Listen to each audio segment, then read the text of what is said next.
Hey everybody, it's the coach, and this is Madden 19 on EA Sports.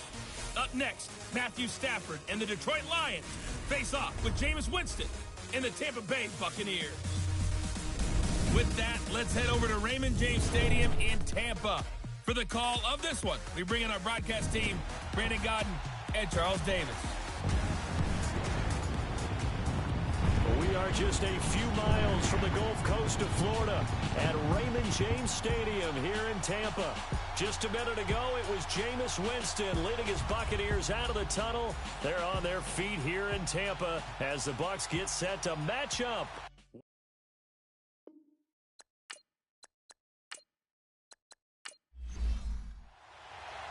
Now the big leg of Matt Prater ready to get this one started. And off we go from Tampa. This will be taken to the back of the end zone. And no run back here. This will be a touchback, and it comes out to the 25-yard line. So out come the Bucs now for their first drive. It'll be Jameis Winston leading this unit, the fourth-year quarterback from Florida State. And there's little doubt that he's looking for a big-time bounce-back season in 2018. Everyone expected a big year in 2017, but the team won just 3 times in his 13 starts. Some of that, you got to put on their defense. They struggled, but there are too many inopportune turnovers that continue to plague him. The former second-round pick, this is Joe Mixon. And he is met quickly in the backfield. Down he goes, folded like a lawn chair. I know the scouting report on him is that he doesn't possess the eye discipline to be an elite linebacker. What that means is his ability to read, react, and make a play. But on that one, he looked like one of those guys.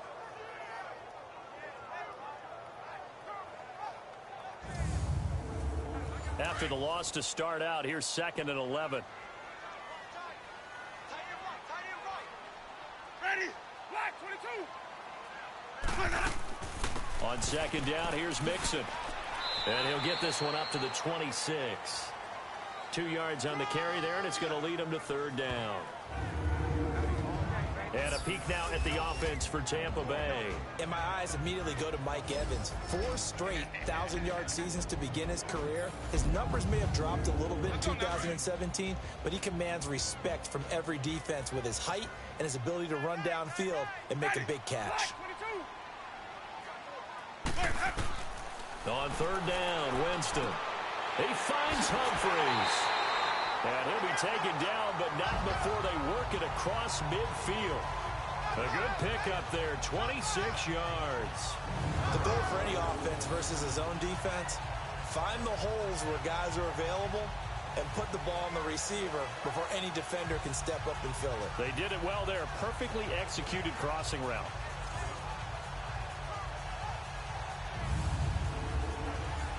So the ball moves into Lion territory now. Here's 1st and 10 at the 49-yard line. Ready, black 22. Here's a give to Mixon. And he is tackled inside the 40, not quite to the 35. Another nice gain, 13 yards that time, and another 1st down. So back-to-back big runs, picking apart this defense on the opening drive. I thought this was a passing league. I thought this was the era we were in where the ball was always in the air, right? They didn't get the memo. They didn't get the memo, and I know this to be true. Offensive linemen still, to this day, they want to run the football. They want to fire out and hit people across the line of scrimmage, and they're clearing space. And the starting crew defensively for Detroit. Finishing in the top 10 in the NFL with 12 sacks last year with Ziggy Ansah, and I just absolutely love his backstory. Went to BYU to run track, maybe play some basketball. Instead discovered a game he had never played before, American football. And now look at him, a perennial double-digit sack guy in the league. Now Joe Mixon, and he won't get much. Maybe a couple down inside the 35 to the 34. Brandon, we talk all the time about those hybrid players, guys who could do more than one thing. And I think if you're playing strong safety in the NFL today, you are a true hybrid. Part linebacker, part cover guy. And coming up, sticking his nose in the mess there and making a nice play defensively. Winston from the gun on 3rd down. It's caught. Humphries. And brought down, but not before they're inside the 25. A Buccaneer 1st down as Winston hooks up with Humphries. Nice job keeping that opening drive alive, and they're in plus territory, that part of the field where you really want to convert on third down. They did. Big-time pickup for them, and now I think the aggressive play callers think to themselves, this part of the field, I take my shot at the end zone, because the closer you get to the end zone, the field gets condensed. Makes it a lot tougher to run those routes. You still got a chance to actually run past people right now. Take your shot at the end zone early in the down and distance count. Mixon with a first down carry. And he's going to fight his way forward here for a modest gain. The tackle there by Quandre Diggs. A quick burst there, and he nicely bit off a pretty decent gain.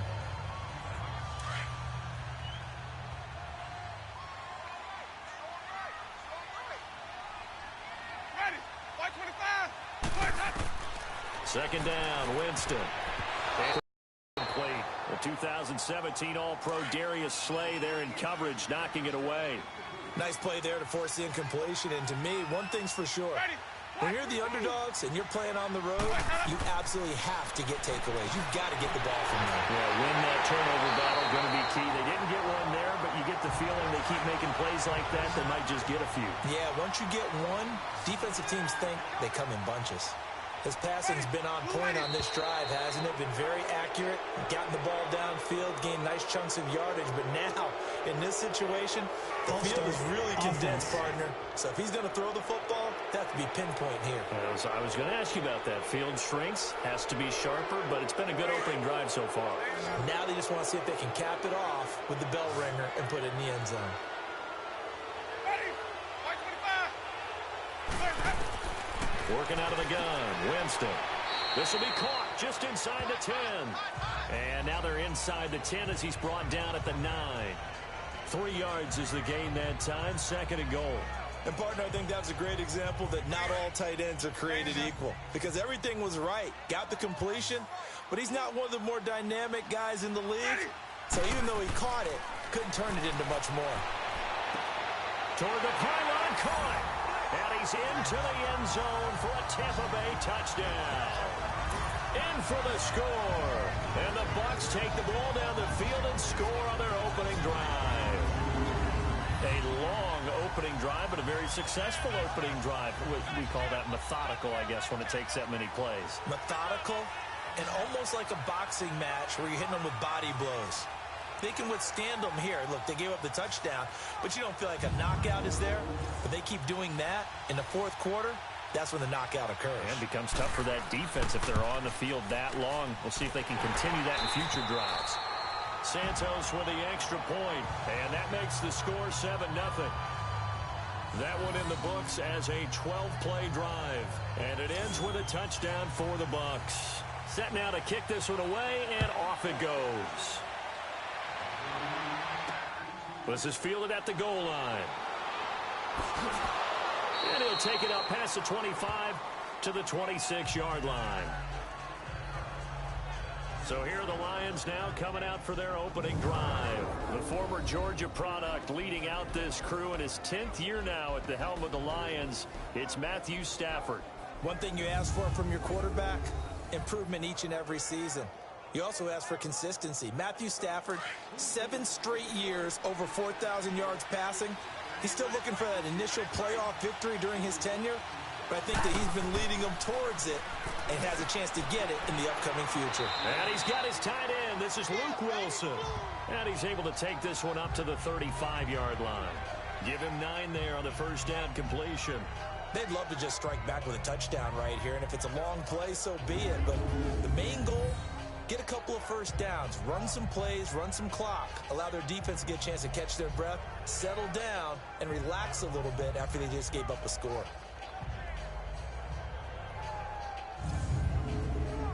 That last catch short of the marker by just a yard leaves him with a very manageable 2nd and 1. Set. 180. Play action. Stafford going up top. They give him a good post route run. Like to let it end without the catch. Hence, that great diving play. Yeah, lay it up there, let him go get it, and he got it. So now then, the big play has him all the way inside the 30 now, 1st and 10.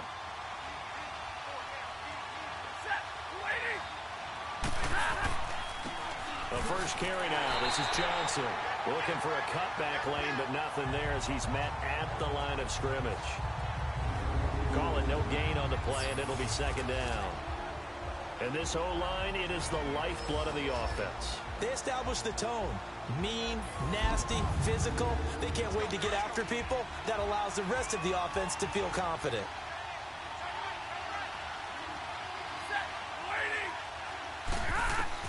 To throw on 2nd down is Stafford. He finds Riddick complete. 19 yards on the pickup there, and now they'll have it 1st and goal. So they gave up the early touchdown. This has been a pretty good response. Nice drive, taking it down 1st and goal. And I know all the cliches jump in, right? Don't get away from your game plan too early. Make sure you're settled down. Don't panic. But it's all true, isn't it? Because otherwise, you get out of what you plan to do during the game, and it's still early. Don't get crazy because you gave one up. Just respond as you just noted. The Lions into the red zone for the first time. This is 1st and goal from about the 8.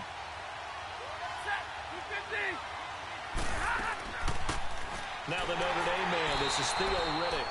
And he's going to be met at the line of scrimmage and taken down. They'll say no gain on the play, and it'll be 2nd and goal.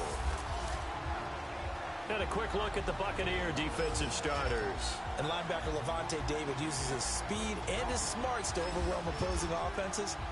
5 fumbles in 2017. That's a carryover. Maybe a wise call not to take a sack in this part of the field. It brings up 3rd down. You know, last week I remember asking you, what would an offensive coordinator be looking for week 2 of the preseason? Now we're in week 3. Defensive coordinator-wise, what's he looking at? For the most part in preseason, you're playing pretty basic stuff, pretty vanilla defenses. You're looking for guys that play with abandon, that just go out and make plays, and kind of let their athletic ability take over in order for you to notice them. And now the 3rd down throw incomplete as well. Even without a ton of pressure in his face, it just shows how difficult it is to pick apart his own defense. Those guys are sitting back, and they're not playing receivers as much as they're playing the eyes of the quarterback and when he delivers the ball. So on 4th down, the Lions turn it over to Matt Prater for the field goal try. From the right hash, and this one just a chippy. And Prater's kick is on the money. It's good.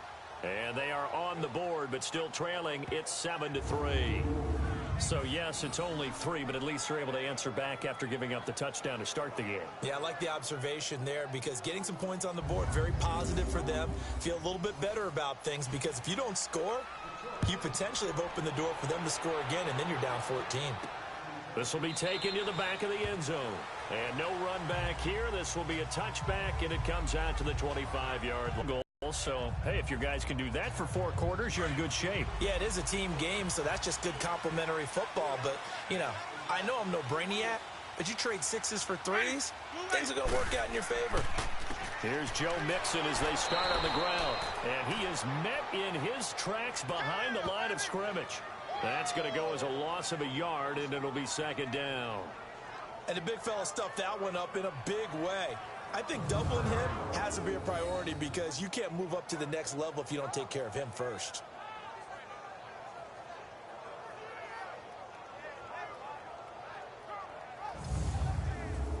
A loss of a yard there to start out. That leads to a 2nd and 11.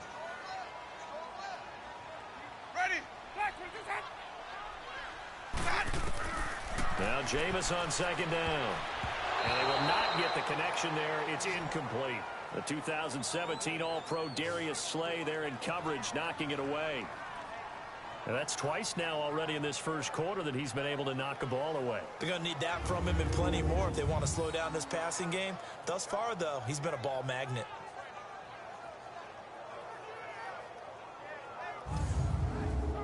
The Bucs on 3rd down. A perfect 3 for 3 as they look to keep that streak going. This is 3rd and 11.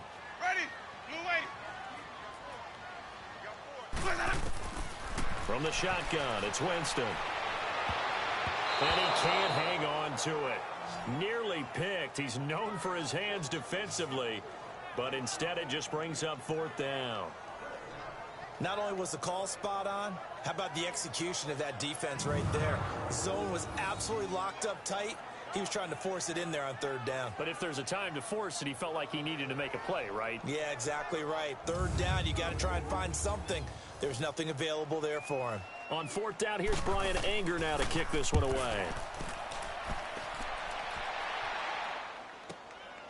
This is taken at the 23. Riddick light on his feet. A very good return that time. 18 yards. And the Lions will take over. And Detroit getting set to go now. And they had 3 points last time, but they didn't want 3 points because they were well within range of scoring a touchdown. We'll see if they can do better now. I'm with you on that one. Let's just go ahead and be frank about the whole thing. The only one happy about the 3-point? The kicker. Exactly. You put it through the post. That's going to help him in contract time. But that offense, they're thinking, let's get in the end zone. And the ball is knocked out, and it's picked up by the Buccaneers. And they'll set up shop in enemy territory at the 45-yard line.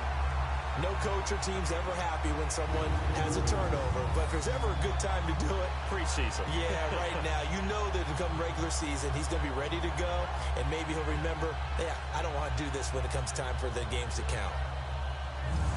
So out come the Bucs now. But what do you think? You get the ball off the turnover near the middle of the field. You take a shot here on the first play? You know I'm big on that. I love when I have great field position. After a turnover, I feel like I might have them a little bit off balance. I prefer to take a shot, but a lot of coaches will tell you, you only do it if you trust the guy who's got the football in his hands. Meaning, if it's not there, he won't force it downfield and maybe turn into an interception. He'll go to the check down, go to a second option, and go ahead and take the play that's in front of him. And able to push forward for right around 3 yards down to the 42.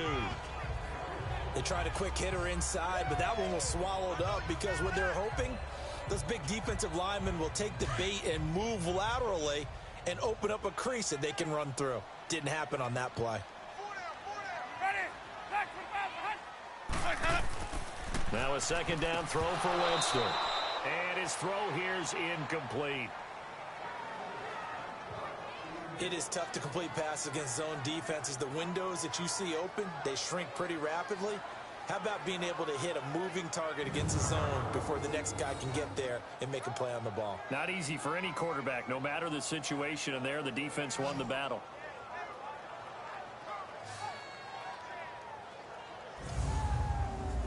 The Bucs on 3rd down. They've been good, 3 for 4 thus far. This is 3rd and 7. They go play action. Winston looking for Evans, and it's intercepted. Darius Slay with a pick, and his guys will take over at the 30-yard line. Oh, timing is everything on a route like this. He tried to drive that football into a tight spot. And if you're a little early or a little late, chances are there's going to be someone there. And sure enough, this one's going the other way.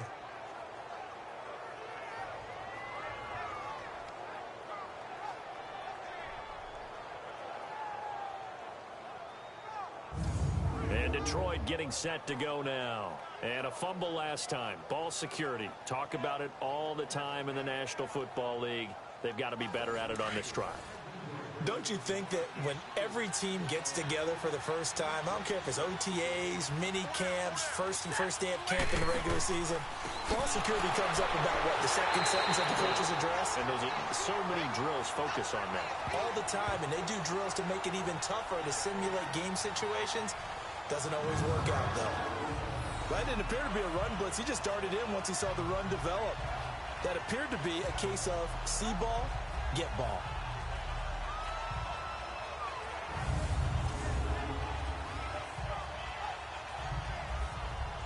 Well, the first play of the drive lost 4. Now they'll look to move it forward here on 2nd and 14. On 2nd down, Johnson. And they get him down, but not before he takes it across the 40-yard line. And, oh, Johnson dinged up a bit. Still down. Hopefully nothing serious. Definitely the last thing you want to see here in a preseason game. We'll be right back.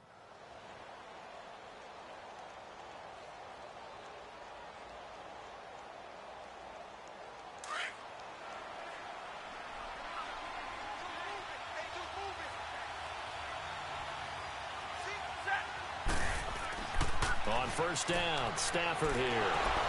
Wilson's got it complete. And he'll get it out to midfield. Looks like, yeah, they'll spot it right at midfield at the 50. A good pickup there. 8 yards on the first down completion. Seeing that play and understanding just how tough it is to cover tight ends, especially the ones running around the NFL nowadays, makes me glad I didn't make it in that league. I would have had a really difficult time. But now you get to sit up here with me. Yeah, and that's fun, isn't it? And what a really nice gain right there on first down for them. Brings up a nice second down for them. Facing a 2nd and 2 after that last catch, good for 8 yards.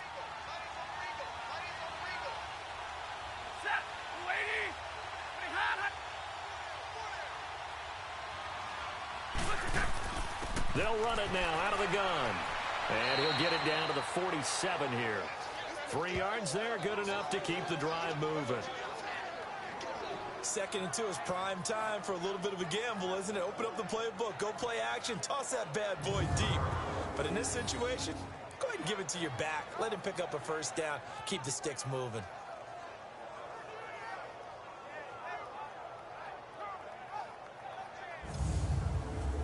A couple of first downs on the drive already, as they'll go from the 47 now on first down.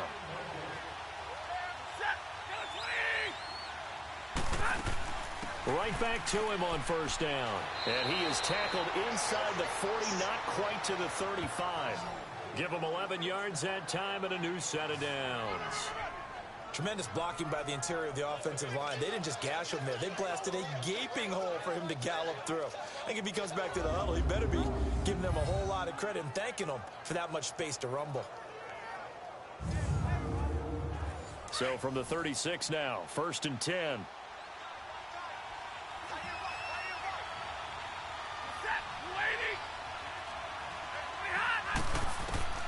Now a first down throw, Stafford. And down he goes, a Buccaneer sack. Noah Spence in there to bury him for a loss of 11. Hindsight is 20/20, partner. Maybe they should have kept it on the ground again. Well, it almost looked like the O-line was run blocking again. I mean, they opened up a big hole last time. This time they opened up a hole, and the quarterback got sacked.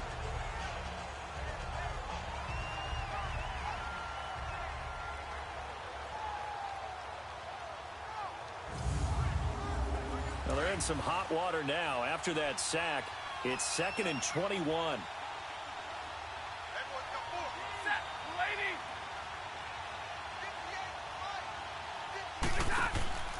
Off of play action. Here's Stafford. Looking middle, and it's incomplete. The beauty of being able to play a zone defense when you can sit back and see the ball coming out of the quarterback's hands, guess what? Creates a lot of confusion, kind of a muddle in the middle of the field where you can go make a play on the football.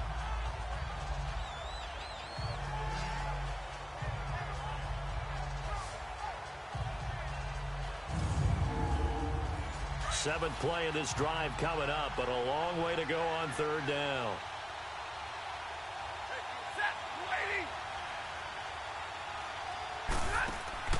They'll fake the give. Now Stafford. And he'll find Galladay. That's complete.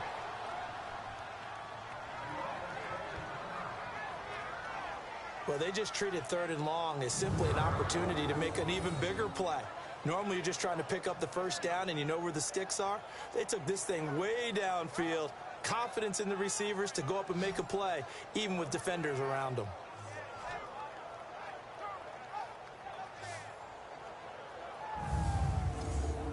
Stafford now already over 100 yards passing in just this first quarter. It's 1st and 10.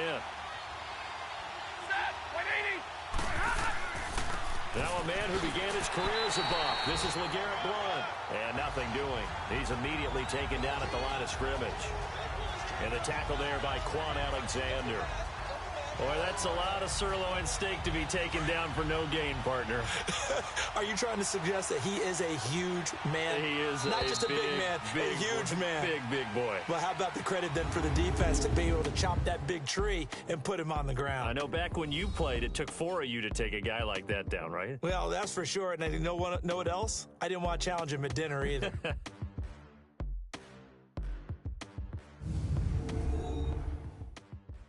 The NFL on EA Sports is presented by Snickers. You're not you when you're hungry. Snickers satisfies. Here with Charles Davis, Brandon Gaudin, as the Lions are in possession of the football here to begin quarter number 2. And they're on the move as they face a second down here.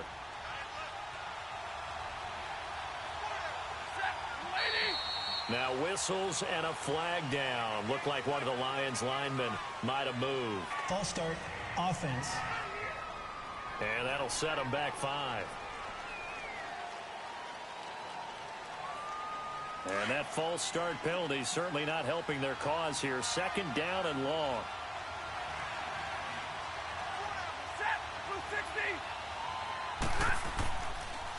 Now a carry for Blunt. Runs over it. And able to push his way forward here for a good little gain. 5 yards will get him back to the original line of scrimmage, but now they're looking at 3rd and 10. I think we can safely say that those types of plays are the backbone of this offense. We know not every run's going to be a big hitter, but you know they'll take that type of result on each and every attempt. Throwing on 3rd down, Stafford. This is Riddick on the screen. And he'll get into the end zone. Touchdown, Detroit. Theo Riddick from 17 yards out. And the Lions are in for 6. There are several elements to a well-executed screen pass. This one resulted in a touchdown. It had all of those elements. Hey, you're so right, because you really need the rush to almost get to the quarterback, almost get to the passer. Then you've got to get the ball thrown perfectly, whether it's to the running back, the wide receiver, whoever the screen guy is. And, of course, the blocking has to form in front to get him downfield for the touchdown. Now Matt Prater for the point after.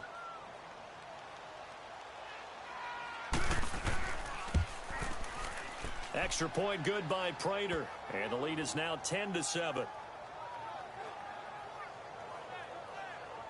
A pretty long drive that time. 11 plays all told. And the end result, a Detroit touchdown.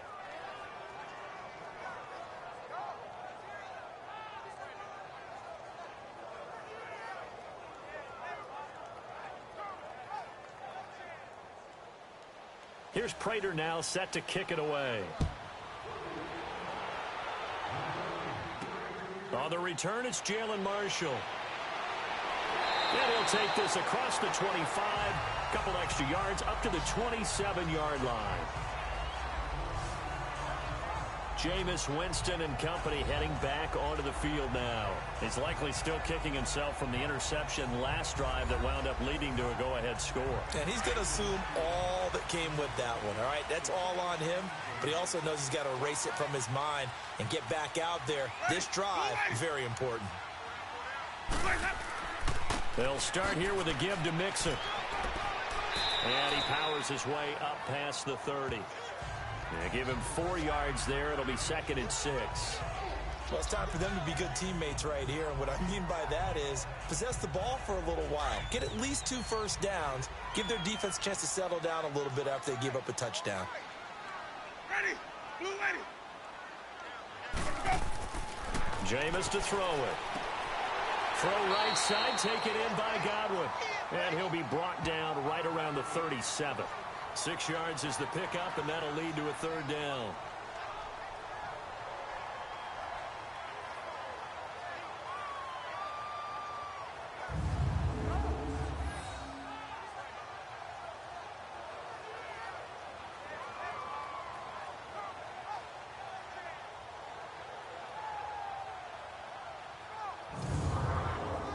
The offense on 3rd down tonight, they've converted 3 out of 5 thus far. They're looking at 3rd and a few inches. They give to Mixon to try to pick it up. And eventually taken down, but how about that athletic spin move we saw? Gives him the first down yardage. Call it a gain of 7, and it gets him a new set of downs. Brandon, what were they thinking on defense there? They looked like they were playing for the pass. That was 3rd and short. Yeah, it was an easy pickup because they handed it to him. That was way too easy. Just looked like absolute confusion defensively. Not sure why they were in that set. Yeah, I'd say you ought to have a few men in the box there.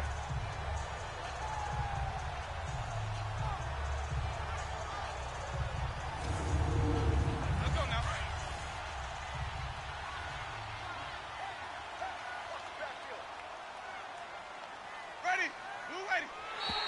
Now flags will come in. I think this one's going to be on the defense for jumping. So they jumped on the left side of that line. And you know when you're at the end spot, you are like in the starting blocks, waiting for the pistol to fire and go, and he jumped a little bit too early. So a 1st and 5 now after the 5-yard penalty from the neutral zone infraction. From the gun, Winston. He couldn't quite hold it. Got hit. Ball pops out. Incomplete. These offensive starters still out there in the second quarter. You would think the plans for them to at least play into the third quarter, if not all the way through it. Yeah, it might go by feel. If they have a really good first drive to start the third quarter, they might pull them after that. If not, might leave them out there a little bit longer, but I'll guarantee this, they'll be gone by the start of the fourth quarter. So they'll come up after the incompletion for 2nd down. Ready. They'll run it now out of the gun. It'll be a pickup of a couple, and it leaves them with a 3rd and 3. That was a particularly nice play because not only was it his job to force the play inside, he was actually able to fold inside himself and make the tackle ultimately. Very nicely done. Ready. Blue ready. On 3rd down, Mixon. And he was able to shed the tackle, but the reserves come in for the stop. He needed 3. He got 2. Now that'll set up an interesting situation here on 4th and a yard. When a good play is made on defense, oftentimes leverage is the key to everything.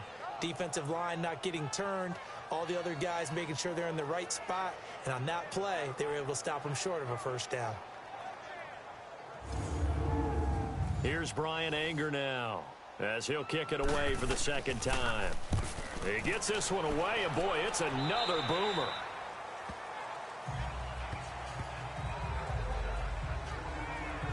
Getting set to go again, Matthew Stafford trots back onto the field. He's played a pretty clean first half, a touchdown, no interceptions. Frankly, that's what they expect out of him. They want to see the ball thrown and thrown well, and he's able to do that and put it in the end zone. They'd love to see more of that before this game finishes. But right now, he's got his team in a good spot. A good spot, maybe looking for touchdown pass number 2 here in the second quarter. Completing it here to Marvin Jones. And he's brought down, getting this one up to about the 35. Give him 13 yards on the opening play of the drive and also give him a 1st down. I think it all came together there. In-breaking route, drove it with excellent pace. Money throw right there to move the sticks.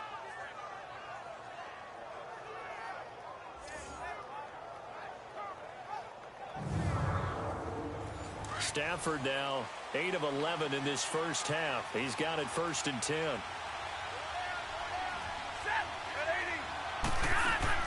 They'll run it now out of the gun. And he'll be brought down just shy of the 45.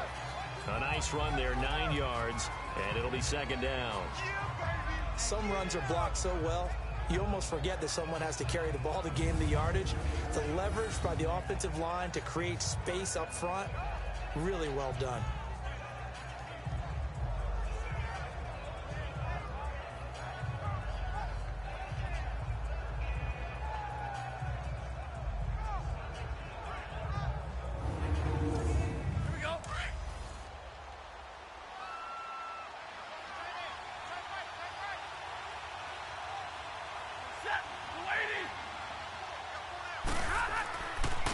Here's Blunt. And he'll lose yardage here. Back at the 41.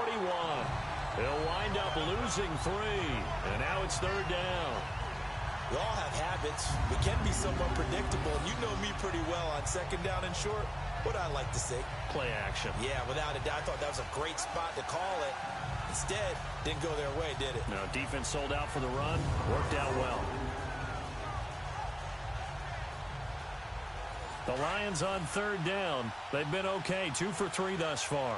This will be 3rd and 5. A shotgun snap for Stafford. Oh, he's got a man wide open, complete. And he will have the 1st down as he's brought down up near midfield. It's an 8-yard pickup and leads to a new set of downs.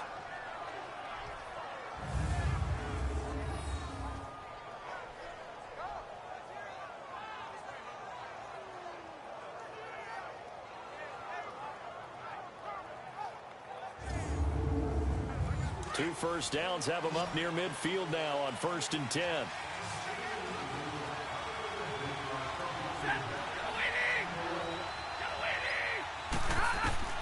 On 1st and 10, Stafford. Oh, the Buccaneer pressure too much. Down he goes.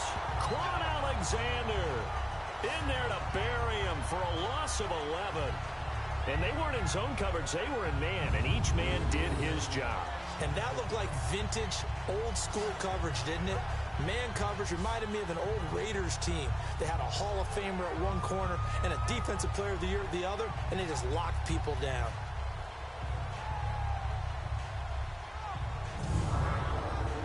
Well, they're in some hot water now. After that sack, it's 2nd and 21.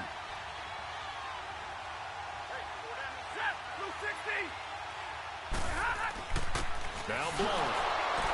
And the second wave of tacklers is going to get him as they stop him behind the line. It'll go as a loss of a yard, and it'll set up 3rd down. All right, partner, let's go back over the last couple of plays. Sack, loss of yards on a running play. Not exactly the sequence that an offensive coordinator gets comfortable with when calling plays.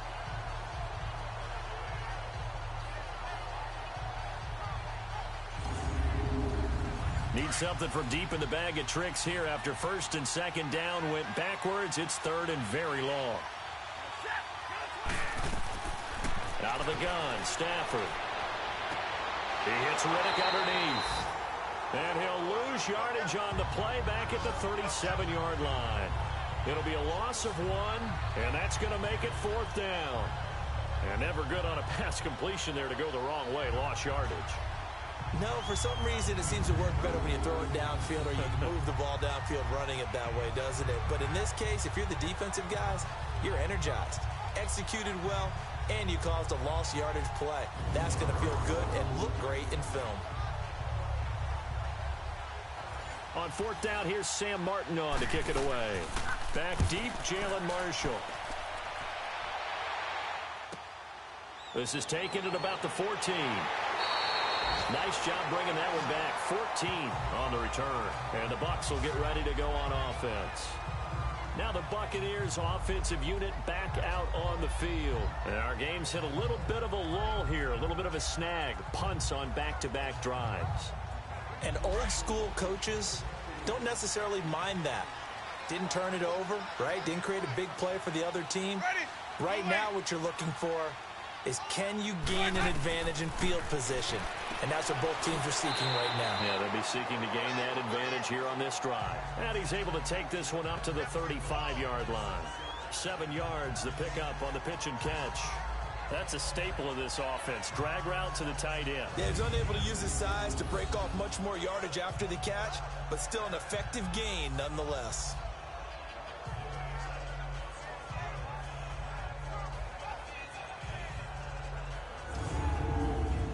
Under 4 to go now as the clock runs and they come up on 2nd down. Ready. Watch 25. Winston. Throw right side caught by O.J. Howard. And he'll bring it up here to right at the 40-yard line. They get 5 out of that one, and it moves the chains. And the tight end is certainly a position built to move the chains because they can control space underneath. If they've got good hands, then, of course, they're a dynamic target. But one other thing is they're right in the sight lines of a quarterback on just about every play. And that makes it easier for the quarterback to pick him out and deliver. Jameis now 8 of 15 through the air, but it's 1st and 10 here. Ready. Watch 25. Winston. And it pops free. The collision there jarred the ball loose and brings up 2nd down. It's a lot of contact going on there, and in the end, unable to keep 2 hands on the football and bring it into his body. Everything looked pretty good until the finish.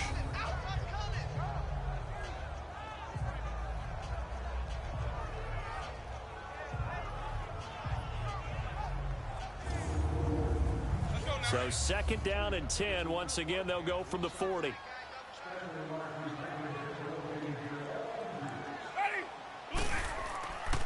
A handoff to Mixon. And he is going to be stopped cold behind the line of scrimmage. Every year I go to the combine and marvel at the speeds that linebackers are running nowadays. They run like DBs. And let's face it, they know how to finish plays too. Eyes up, head up, run right through them. And they're going to have this across midfield and inside the 45. A good pick up there at 20 yards. Fired that one in there, able to make connection on a nice in route. With those faster passes and they're going that fast, any hesitation as a quarterback that the deflection, if you miss, might be bigger and lead to an interception? Yeah, and the deflection works both ways. Maybe a defender gets a hand in the way and it pops in the air.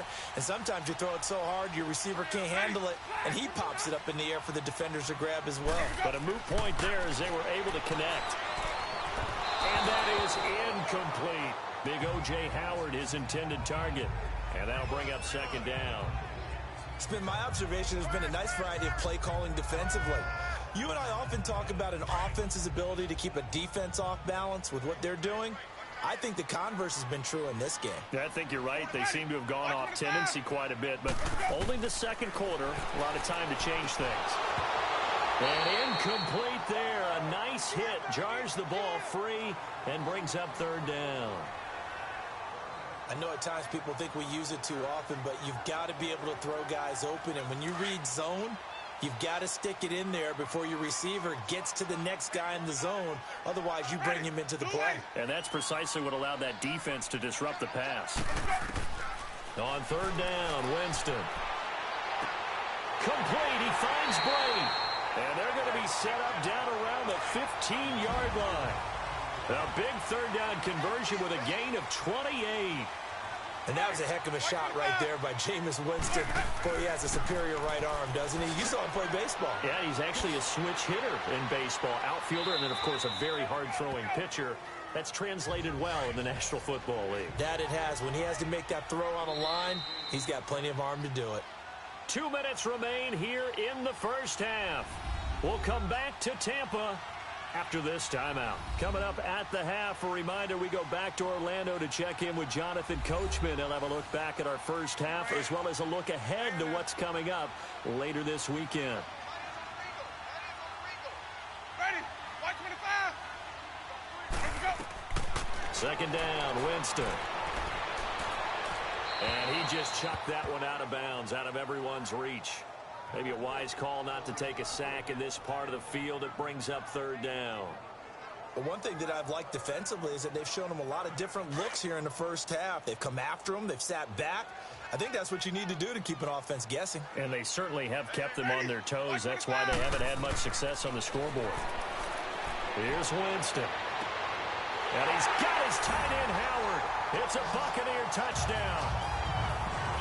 O.J. Howard, a 12-yard touchdown grab. And the Bucs are able to strike for 6.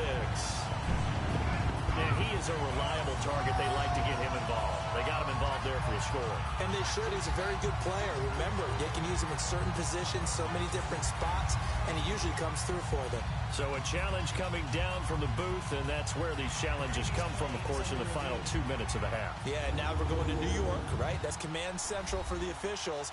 They'll talk, they'll take a look at it, communicate with the referee at the game site, and issue a final decision because they do have the final call now.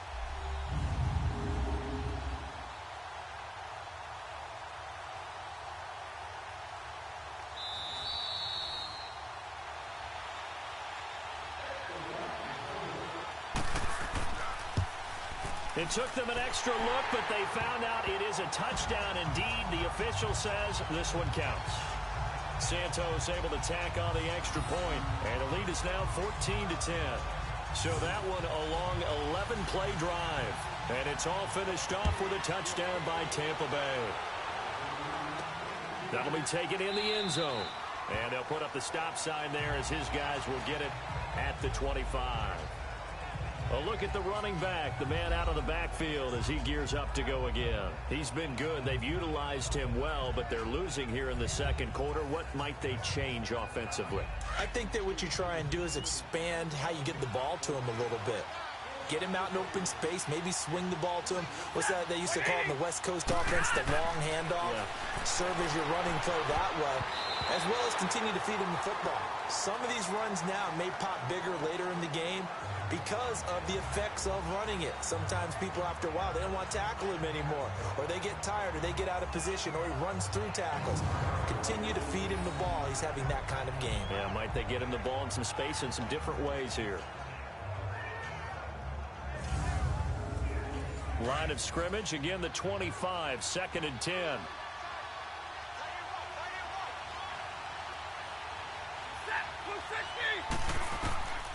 Second and 10, Stafford again. Out to the flat for Ritter. A gain of 4 on the play, and that's going to bring up a 3rd down. And we see another pitch and catch there to the running back. This position just continues to evolve. They become just as critical to the passing attack as a lot of receivers, tight ends, because their ability to make people miss in the open field can really generate big plays for an offense. On 3rd down, Stafford. It's caught. Jones. And he gets this one just shy of the 40, down at the 39. He's got his first catch here before halftime, and it goes for a 1st down. Here's Stafford. Incomplete, but a penalty flag is down in the backfield. Let's get the call.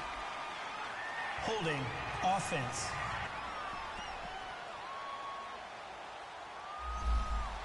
So that one a hold, right guard. And you understand why offensive and defensive linemen probably go to martial arts school. That can be the make or break difference on a play. This time he had to grab a jersey in order to make the play happen. Got caught for the penalty. It's a pickup of 19 yards on the play. And it'll be 2nd and about a yard to go for the 1st. They'll run it now out of the gun. And he'll get it into enemy territory just across midfield at the 49. 2 yards on the pickup there, but it's enough to give him a new set of downs. On 1st down, it's Stafford. Going underneath to Blunt. And he's able to take it across midfield before going out of bounds. Call it a gain of 3, and it'll be a 2nd down. Was that a receiver? Yeah, actually it was. It was a running back who was a receiver on the play. I think he's been spending time in the receiver drills getting his feet down. Well, those guys out of the backfield, they got to be good, agile with their feet. He showed the agility there with a toe tap. No doubt about it. It's like he'd run to ballet school. Got the toes down and stayed in bounds. The Lions will use the first of their timeouts as they get the stoppage with just under 50 seconds remaining in half number 1. Stafford on 3rd down. The left side completion to Jones. The Lions now going to use the 2nd of their timeouts as they'll stop it with just over 40 seconds to go in the 1st half.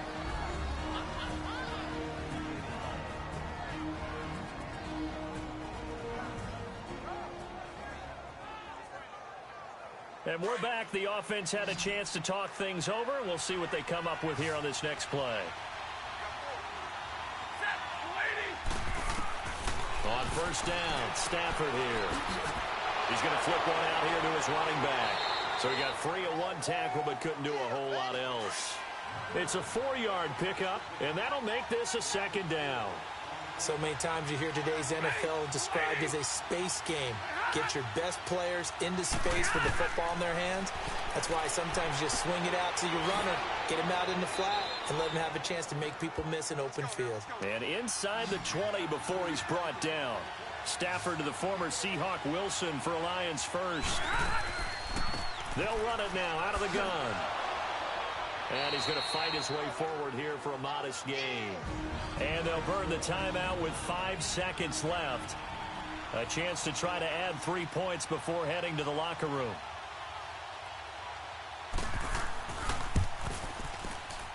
And Prater's kick is on the money. It's good. And the lead is down to 1 now at 14-13. So they're still down, but they are able to salvage 3 here heading into the lockers. This is what you work on from the beginning of training camp.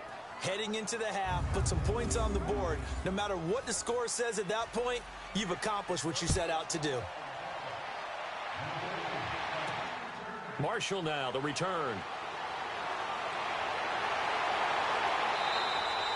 So we've hit halftime here in Tampa with the Bucs out in front. As we send you a stone's throw away across I-4 to Orlando. There standing by is Jonathan Coachman, ready with our EA Sports Halftime Report. Coach?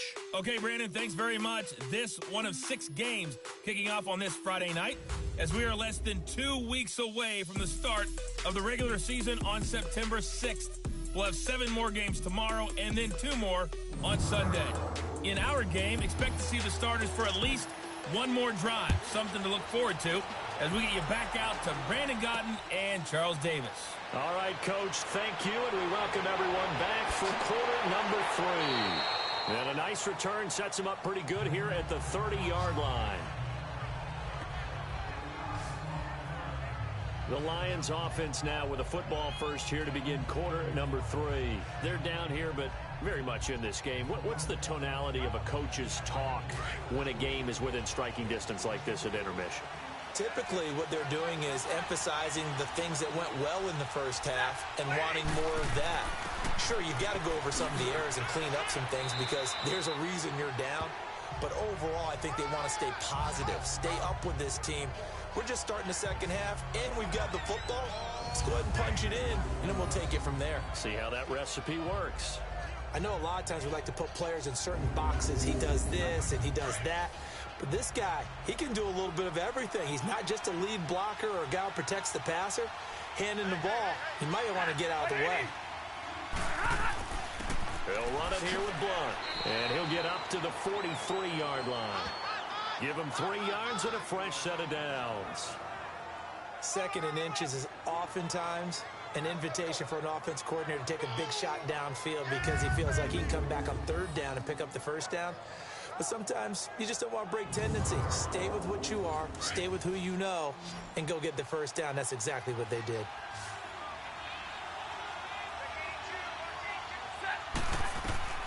Stafford on 1st down. And Jones has it over the middle. And he'll be taken down at the 46-yard line. That throw good for 4. It's 2nd down.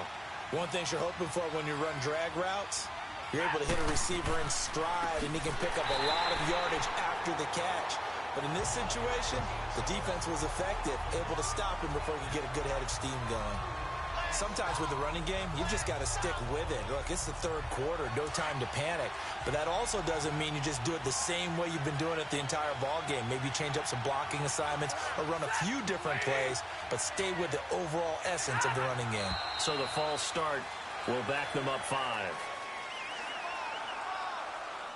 False start, offense. Oh, jumping early from his tight end spot. Maybe trying to get a jump start on that route. Yeah, I think you're exactly right about that. And oftentimes when you see that, that means the play call was supposed to come in his direction, and he was eager to go catch a pass. And he dumps it off to Blount. Well, the stats that matter on this play don't help a team very much unless, of course, you're playing defense. If you're getting points per reception, you got a reception, but yeah, no yardage. Great job by the defense, though. They read through that one. They read through it, gave up no yardage, and people got credit for tackles. Pretty good deal. And a little too much mustard on that one. It hits a couple yards into the end zone. A missed opportunity there maybe to pin them back. Here comes the Buccaneers offense. They get their first reps of the second half. They have the lead here. Well, we talk a lot about pregame speeches. What are halftime speeches like? For the most part, not nearly as emotional. They're a lot more clinical. Every now and then, though, they'll get after you if they think they need to light a fire. But in this case, let's go into the virtual locker room, because here's what I think happened. They got in there and they said, listen, let's take control right away. Defense, we got the lead. Defense, don't give up any points. Turn the ball back over to the offense and let them go down and score and give us more of a cushion in the game. Check so far. Defense shut them down. Let's see if the offense gets done. They'll stay on the ground, mixing again. And he will lose yardage and be backed up to the 24. It's a loss of 2, now 3rd down. As we surmise, Charles, most of the starting units still out there for this 3rd quarter. First time this preseason that they played into the second half. And that's by design. Most of the time by this point of the preseason, you want them to go into the half, cool down, and then come back out and warm up to start the 3rd quarter like you would a regular season game. That's exactly what they wanted to get done. They go play action here on first down. And he slings one that's incomplete. That one didn't quite make it to the target, but that's not always a function of the strength of the arm of the quarterback, is it? Sometimes there's just too much pressure there. In any case, the ball doesn't arrive. Ball on the 30 as they come up 2nd and 10. Ready? White 25. Throwing again. Winston on 2nd and 10. And he finds Howard complete. And he'll be brought down right around the 37. 6 yards is the pickup, and that'll lead to a 3rd down. When you execute a drag or a crossing route really well and give them a chance to let it develop a little bit, you can gain some significant yardage hitting your tight end on that one. Now a 3rd down throw, but it misses the target. Incomplete. They went with a dime look on defense. 2 extra defensive backs on the field and covered up essentially every blade of grass. That allowed them to disrupt the play. Anger is on to punt, and he gets this one away. And this ball is going to be down now right at the 10-yard line. Good spot. Here's the Lion offense now as they get ready to take over. And a tight game after punting last time. See if they can get something going on this drive. As they head to the field now, with the game this close, you've got to feel there's a sense of urgency for them going on offense right now. But they have to do it without letting panic creep in and affect their play. And he's going to lose yardage here back at the 8. It's a loss of 2 there, bringing up 2nd down. Now, they struggled to get him rolling on the ground in the first half, and that's sort of continuing here in the 3rd quarter. Yeah, but I don't think it's time to abandon the running game. I would say keep feeding the horse, and I believe he'll eventually reward them, especially as we get deeper in the game.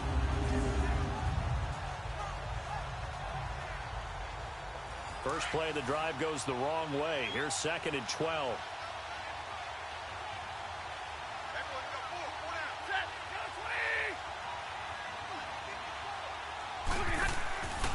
They'll run again with Blunt.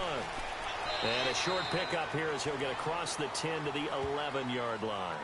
It's a gain of maybe 3, but it's going to leave him with still about 8 or 9 to go on 3rd down. Well, you know that old expression, it's not my night? It hasn't been his so far. I don't know if the legs are a little bit heavy. Sometimes having to hang out all day and play doesn't exactly play to your advantage, but it's been a tough go for him. And every time he looks up, somebody's there defensively. That was the same case on that play. Now a shot taken on 3rd down, but it's going to wind up incomplete. Sure, that pass was incomplete as they made an attempt to get a big one downfield. But that's okay because the second part of that is if you don't get the completion, at least you've told the defense you're trying to stretch them out a little bit, and they may have to change accordingly. But look at Jameis Winston now as he gears up to lead this offense again. How do you think he personally is evaluating his game so far? He was pretty good in the first half, been good so far here in the 3rd quarter. He's got to like it, right? Not looking for the dramatics here. Not trying to set the world on fire in terms of stats. It's almost like you're driving. Hands at 10 and 2. Alert for anything out there. Watching for trouble on the road. And making sure you get the team home. The bus driver. See if we can drive the bus here again on this drive. Now the first play of the drive there is incomplete. Well, too much oomph. Too much mustard there on that pass. They really turned it loose, didn't they? Really cut loose with that one. Sharp, strong. Didn't lead to a completion, though. Made it very difficult. On 2nd down, Winston again.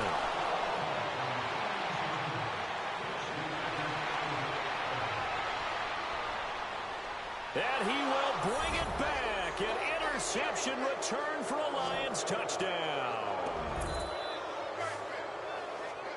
So a pick 6 there out of the nickel package. They went with 5 DBs.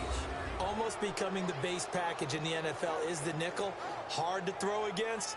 That was demonstrated one more time. A pick 6 going the other way.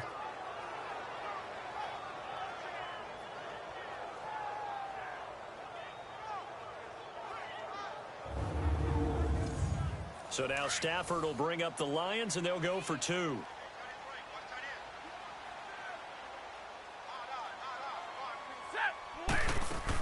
They're going to keep it on the ground. And he gets halfway there down to the 1-yard line.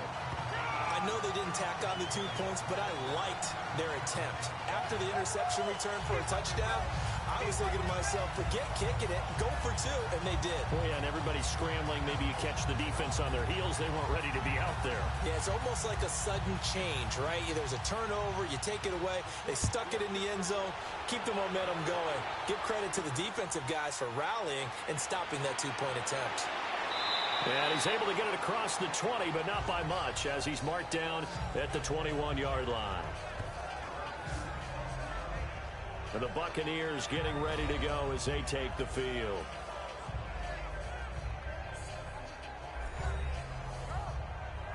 Winston and the Bucs take over now, 1st and 10 at their own 21.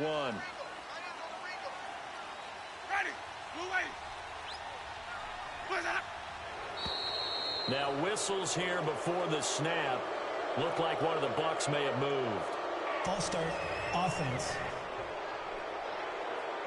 And maybe they were coming with a blitz that time and it caused a jump. I think if we saw it, you know that they saw it. Might have been a little discussion down there. Bad guys coming. Pick them up. Pick them up. And someone jumped. After the penalty, it's Mixon. And he'll lose yardage here. Back to the 15. It's a loss of a yard there, and now 2nd down. Make it now 3 tackles for a loss in this game, 1 for each quarter. And for a guy who played defense in college, I can just tell you that he's feeling very satisfied right now by what he's doing. But he's elated because he knows what he's doing is helping his team win the game right now. Making some big-time plays, getting into the offense's backfield and spilling everything. Ready. Blue way.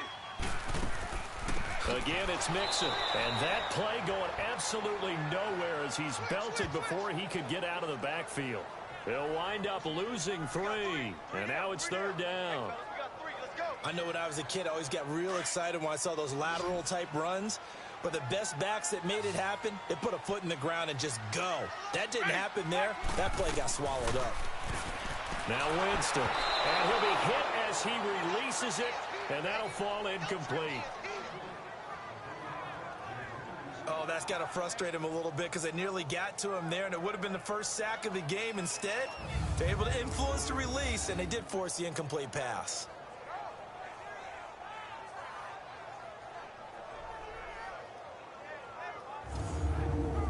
Here's Brian Anger now as the drive goes backwards, so he's on to punt it away.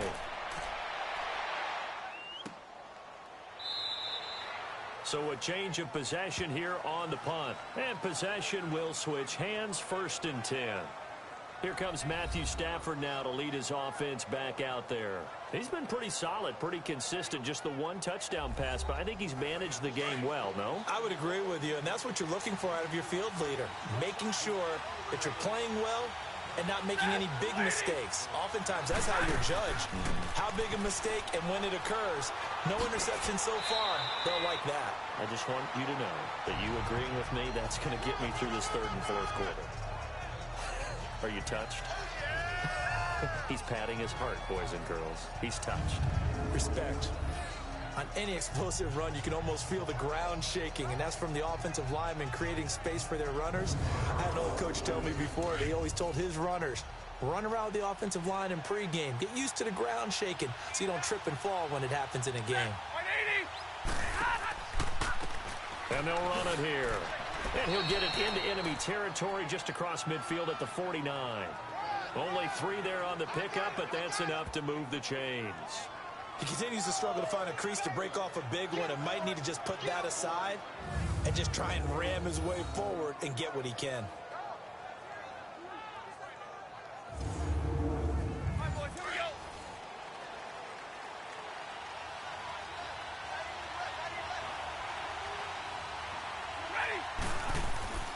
Running game working. They'll stick with it on 1st down. Shrugs the tackle. Nice. It's a 6-yard pickup, and it gets him to 2nd and 4. Running lanes were at a premium in the first half, but he's able to find some room there, and he's hoping that that's a precursor of a big second half. They'll try the air now with Stafford. He's got Wilson, middle of the field. And he works it past the 30, almost to the 25. His 5th catch tonight, and it's good for a 1st down. When this offense can get their tight ends involved, they can move the football. Here, a nice route, able to look it in, and picks up the first down. Under pressure, and down he goes. They sack him back at the 36. Noah Spence in there to get him for his second sack of the night. That's his second sack of the game. The best defensive ends, they do their homework as much as offensive guys do. They know how to beat the offensive lineman across from them, what moves they need to do to set them up. This guy's been pretty good at it all game long. A good pickup there of 20 yards.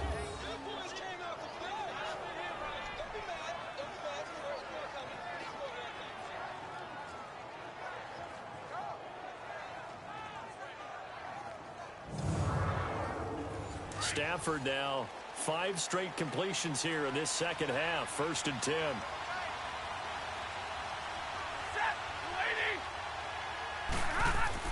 From the red zone now, Stafford.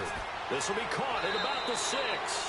And he'll be brought down somewhat awkwardly here, and a late flag as well. I think this one's going to be a face mask. Defense. So give them the yardage on the pass and half the distance to the goal line. Because they're inside the 30, so now you don't march off the full 15, right? You have half the distance to the goal. In any event, that's precious real estate given up. And now it's 1st and 10. A big mistake, especially when you factor in the personal foul yardage. Out of the gun, Stafford.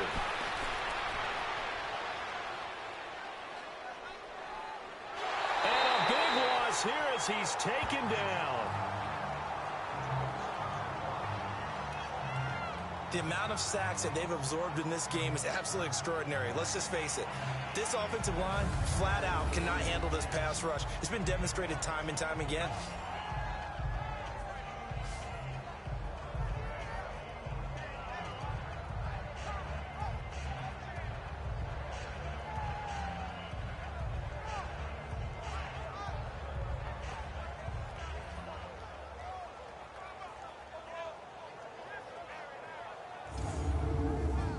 First down, a bit of a disaster, and now on 2nd and goal, back even further.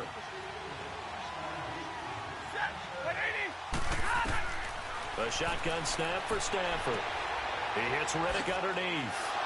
So a good spin move, but not a whole lot to show after as he's taken down. 5 yards on the pickup, and that'll make it 3rd and goal. Everyone's got to be able to catch the football. Doesn't matter what position you play, but if you're on offense, be aware a ball may come your way.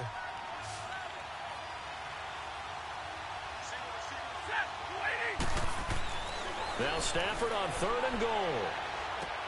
Finding his safety valve here. That's complete. A 4-yard pickup, not enough. 4th down.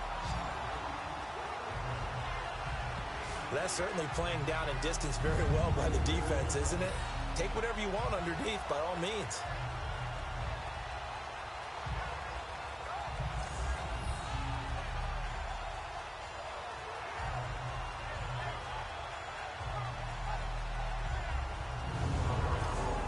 So now the field goal unit trots out there for the 3rd time tonight.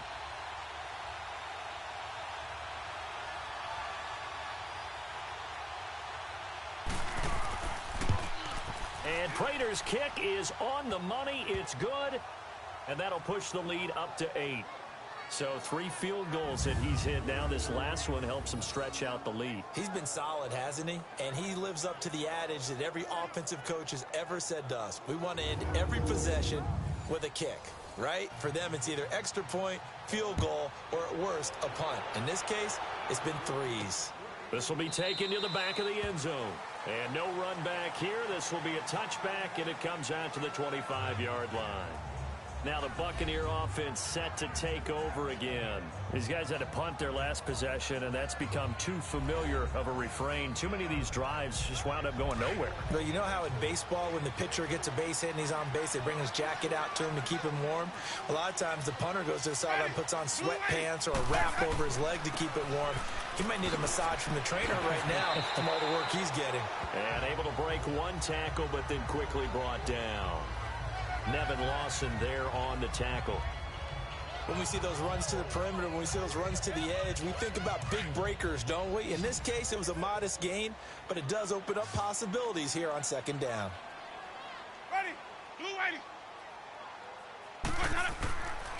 Again, it's Mixon.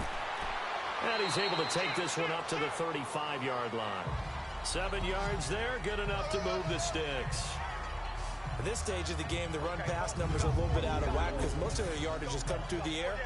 But in a sense, that just sets things up for big runs like that because the defense might be a little bit off balance. They pick up another first down with that run.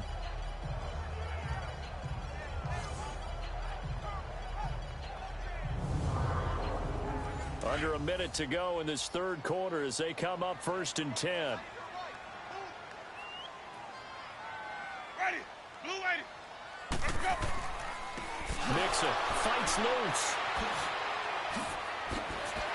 And he'll be brought down right at the 45-yard line.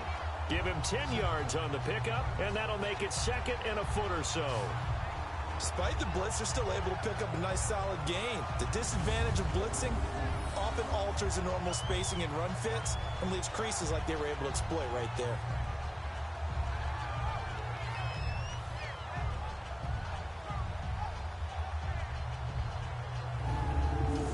Let's go now.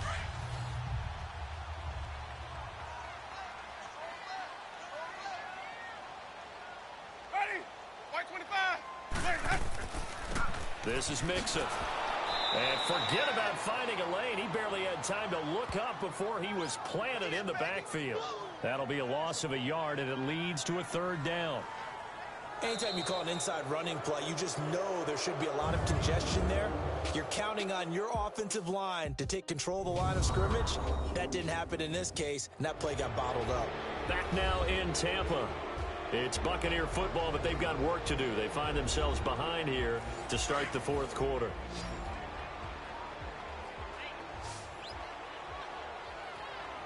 Let's go. White 90. White 90. They'll run it now out of the gun. And they went the wrong way there. Losing yardage back at the 43-yard line. That'll make it 4th down after a loss of 1. This late in the game, Charles, I think you maybe seriously have to think about going for it. Especially where they are in terms of field position, because this is almost like no man's land. Might hurt your punter because there might not be enough space, maybe too far for your field goal kicker. I'm like the old rule. Possession is 9/10 of the law. Possession is 9/10 of winning the game. Go for it, get the first down, close it out.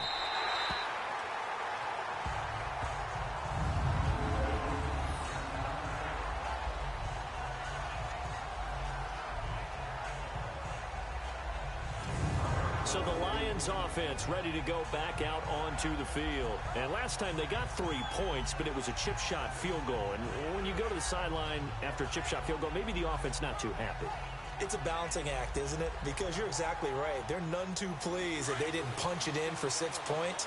But they also have to remember they did put points on the board. 3 points is 3 points. And in this league, you take points when you can get them. Not easily done. Here's Castle. Ellington has it, middle of the field. And able to get it here to about the 16-yard line. 7 yards, the pickup on the pitch and catch. I got the sense that the defense created a little momentum for them there, didn't they? Did their job, forced the punt. Now, nice start to the drive. Offense has to do their part. Yeah, they certainly do, but what a great start for them. They got to go thank the guys on D.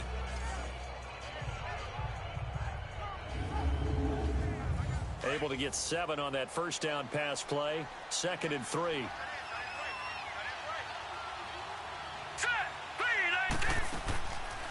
Now the second-year man from South Dakota State. It's Zach Zenner.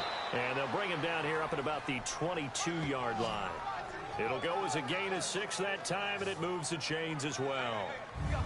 I'm guessing you'd say this is kind of the key here. Grind out some yardage, work on that clock, see if you can continue to tick it down. Definitely. You want to bleed things out at this point, right? Continue to possess the football, gain some yardage, and put the onus on the defense. Do they have to use timeouts? What are they going to do to stop you?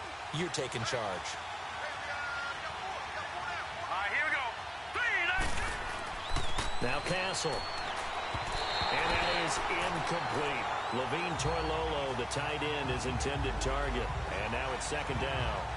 Trying to get their tight end involved finally. That's the first time that they've looked his way. He's kind of been a forgotten man in this offensive scheme. Yeah, didn't look his way at all in the first half. And I'll bet you the offense coordinator made a note at the half and said, let's get him involved because he could be a big-time playmaker for us. Now he'll look to throw here on 2nd and 10. And his throw is incomplete. I know our vantage point might be a little bit better way up here, but that looked like an ill-advised throw to me. I didn't see anything open, and this play just didn't look right from the beginning. It did not. I thought he might get outside and just chuck it away. Dangerous pass, incomplete. Big play coming up. Here's 3rd and 10. I would expect to see some pressure here. Hurry up, here we go. 3-19. 3-19. The pressure drops off as they'll look to throw. Throwing for his running back, and he's got him complete. And they'll bring him down at the 27-yard line. It's a gain of 5, and it'll be 4th down. I hate to surrender the football when you're nursing a slim lead, but they're going to have to punt it away. Trust that defense. It's the right play at this stage of the game as well. You don't need to press it here because you do have that little bit of a cushion, and you count on your D to make it stand up.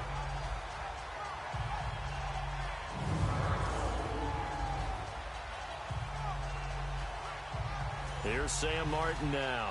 He's been terrific so far. Averaging 50 yards a boot so far as this one's away.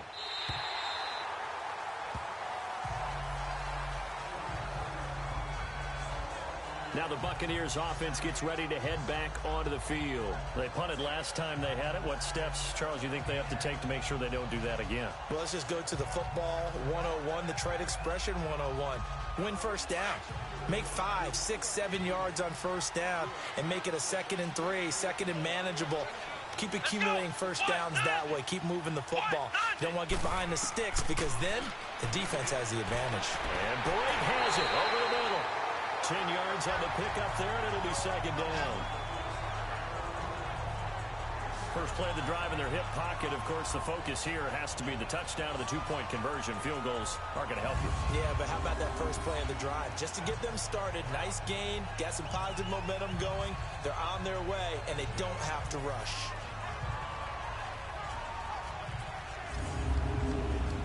So 2nd and inches after that first down completion went just shy of the marker.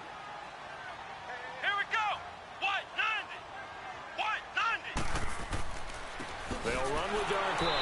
And that one blown up quickly as he's going to be stopped before he could even get started. It'll go as a loss of a yard, and it'll set up 3rd down. It's a tough one right there. He ran right into the teeth of the blitz as the linebacker was freed up in order to stop that one for a loss. I think quarterbacks got to see that. Got to find a way to audible into something a little more advantageous.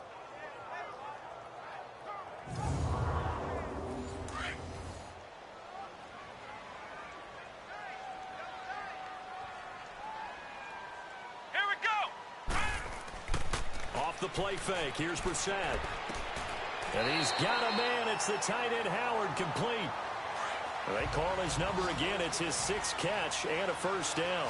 This possession means so much for them. They've got to focus on this drive and find a way to make this a one-possession game. Yes. Got to get a score. Yeah, so good with a field goal. Don't necessarily need a touchdown. He hits his target, left side, Watson. And he takes this one down almost all the way to the 30.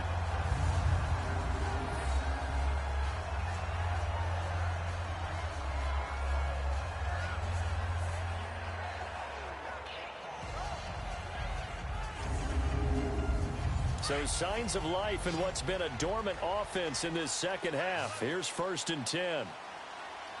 Come on, let's go. What? 90. On 1st and 10, Brissett. And this one's incomplete. Marshall, the intended receiver, and that'll bring up 2nd down. Charles, I think back to your earlier statement about the visitors being the underdogs needing to win that turnover battle. And this defense, they forced 2 turnovers so far. Big reason why they lead this game. Yeah, and I know defenses always talk about getting turnovers in bunches, getting those takeaways. 2's not a bunch, but it's plenty in this game. Exactly the formula they need. I got to tell you, partner, I like it when you think back to something I said that actually comes true. That's actually right. It happens more often than you might think.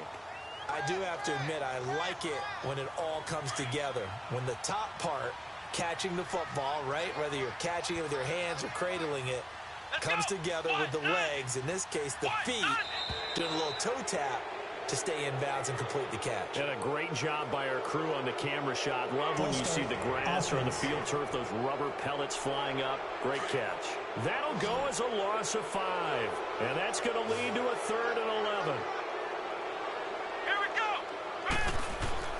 Brissett again.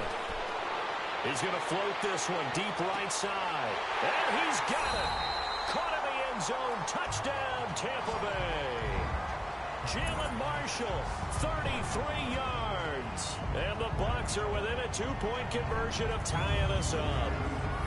And Charles, the defender, was there. He just didn't get it. Sometimes these plays turn into basketball in a sense. With 2 guys going up for the football, which guy's going to box the other away from it and grab it? Yeah, I know you hear it a lot, but it's just the will to get it, right? Oh, without a doubt, the will as well as a really nice touch on the ball that was thrown. And some talent, too. Here we go now as we get set for a big 2-point conversion.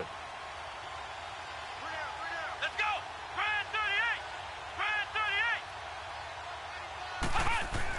38. And in the air once more, it's Brissett. And he will get into the end zone for 2. And this game now tied here in the 4th. Still time to work with on the clock, but they wanted the tie now, and they got it. And I love their aggressiveness. Go ahead and get it done, get the game tied. Now your team has the momentum, and you're staring across the field saying, let's see if you can match us.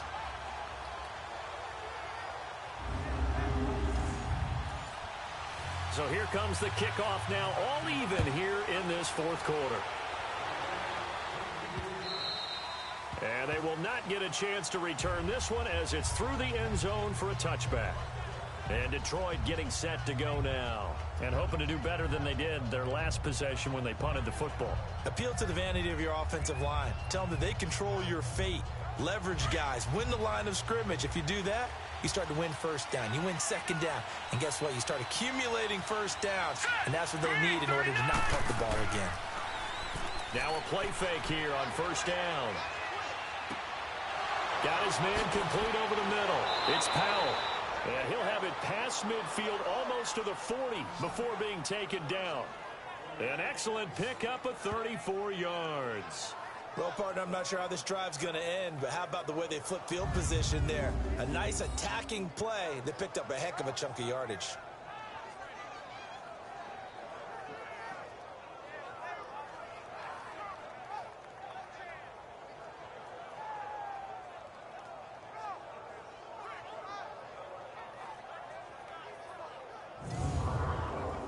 So the big play gets him across midfield now for 1st and 10. Hurry up, here we go. 3-19. Now on first down, he'll drop to throw it. Over the middle, complete. That's Powell. And a loose football. And it's picked up by the Buccaneers. And they will take over at the 29-yard line.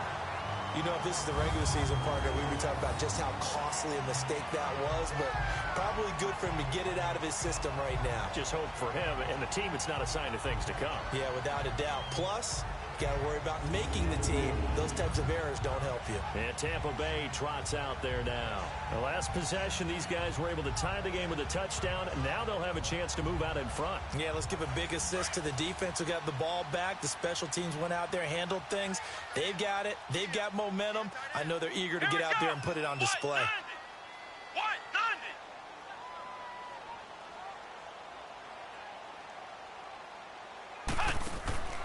A first down throw for Brissett. And that'll be incomplete. Okay, I'm not quite sure how to judge that one. Maybe didn't have enough legs underneath him. Mechanics might have been off. Maybe some fatigue. That one came up short. Yeah, 4th quarter. Maybe you do start to watch as the arm there, the leg's still there. This has been a tough game. Here's 2nd and 10 now from the 29. Here we go. White 90. The first carry here for Jaquiz Rogers. And he'll get it out near the 40 to the 39. It'll be a pickup of 10 yards. And they'll be faced with a 3rd and inches. Look, the first down marker is out there, but sometimes it's hard to find for an offense when they're in a long yardage situation, which usually means throw the football. In this case, they went against the tendency and ran it. And boy, the reward was there. A big, big pickup.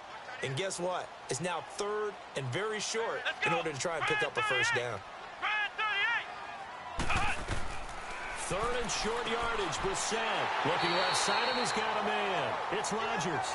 And he's taken down at the 43, but not before picking up the first.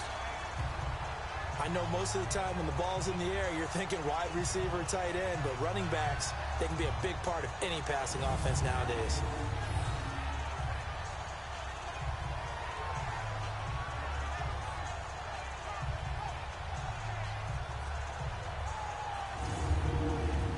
Brissett now a perfect 8 for 8 to start the second half. Not bad. 1st and 10. Here we go.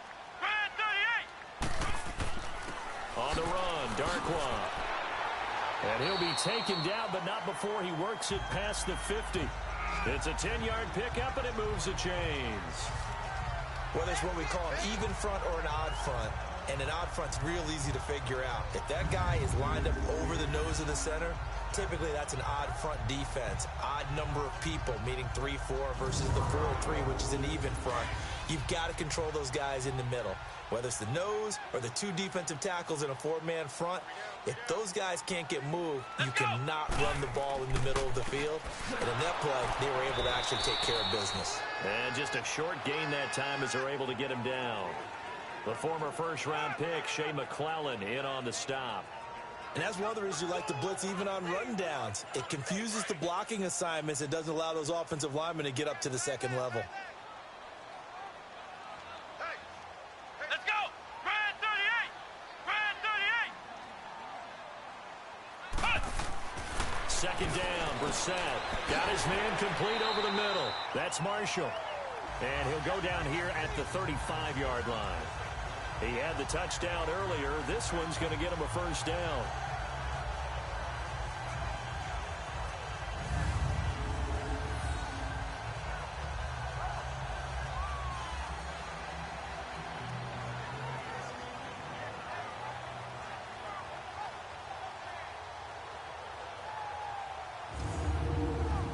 Clock running, under 4 to play now as they come up on 1st and 10. Let's go. What? From the shotgun, it's Brissett. And he hits on the slant route to Marshall. And he'll work it inside the 30 to the 29-yard line. A gain of 6 there on first. Nothing fancy on first down, but a very consistent type of a play. Hit that slant. A lot of people call it an extension of the running game, and it can be if that pass is completed, because you hit a guy on the run like that, you often can go for big yardage. Sets him up nicely for second down, staying ahead of schedule.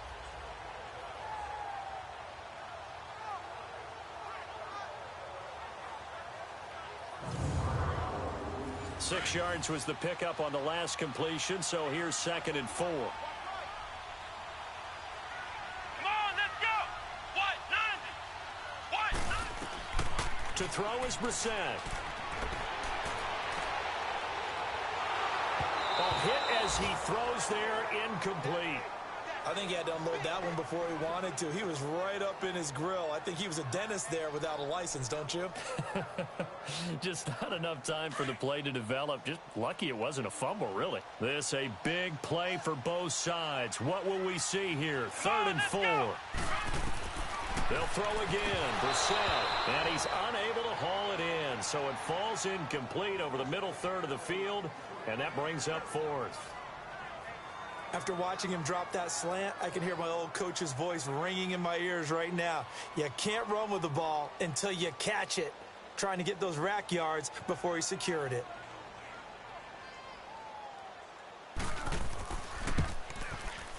And Santos able to put this one up and through. It's good. And with that, they will move out in front by 3. So the drive here ends with a field goal. It does give them the lead, but this one's still certainly a long ways from over. It definitely puts a lot of pressure on your defense to hold the lead, right? They're happy to have it and happy to be out there trying to do so. But I know as a former player, in the back of their mind, they're thinking, why don't you score the touchdown and seal this thing? That's fielded in the end zone. And he'll elect not to return this one, so they'll bring it out to the 25 on the touchback. And Detroit getting set to go now. And last time the turnover on the fumble, and they were in enemy territory, so that had to be very frustrating. Down on the scoreboard here, can't do it again. You nailed every part of what was frustrating. down on the scoreboard, had a drive going, had pushed it past the 50-yard line so they felt like they were in striking distance, and to come away with nothing, not a good feeling at all, to put it mildly. Now they can't afford to do that again. And now can they get that bad taste out of their mouth here? Now here's a pass on first down that's knocked away and incomplete. It's always a battle. Who's going to win on first down, the offense or the defense? Let's face it, if you've got the ball, 4 yards or more on first down is what you're aiming for. They tried to throw for it there. Nice effort to knock that one away and bring up second down.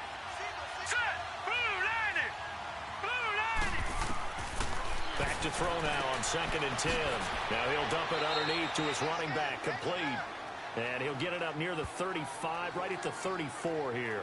It'll be a gain of 9, and that is going to set up a 3rd and 1.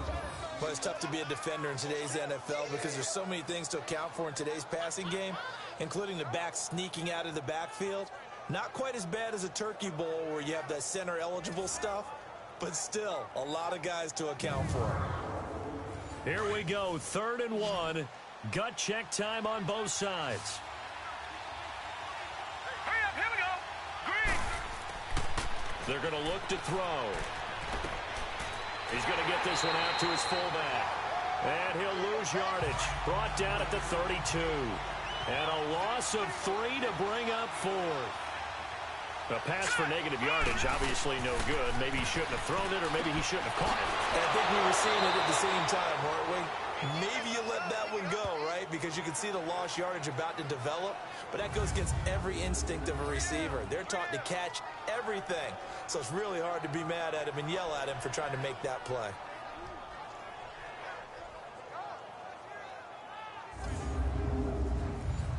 So from the 39 now, they'll come up on a 1st and 10. Here we go now. Blue line. Blue line. Time for a break. We'll come back, see what transpires after this.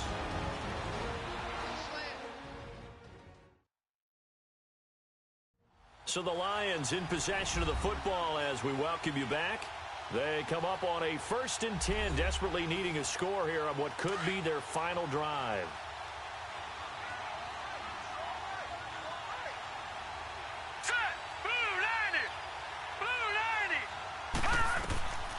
They'll look to throw now on first down. They'll try and set up the screen. It's complete. And he'll get it out a couple yards shy of midfield at the 48. A good first down call as the screen play gets them 9. The Lions need to move. They're hustling to the line now. They'll run it now out of the gun. And he'll be brought down just shy of midfield at the 49-yard line. 2 first downs have them up near midfield now on 1st and 10.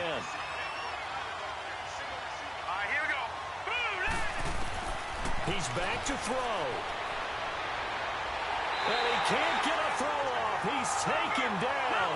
What a huge play at this point in the game. Ben Heaney in there to drop him as the clock continues to roll. He'll look to throw. Caught on the right side by Jones. 23 yards on the play. That's what they need right now. Get the first down, get out of bounds, stop the clock. Just playing smart football, understanding the situation, making the plays necessary, and making sure that clock stops at every opportunity.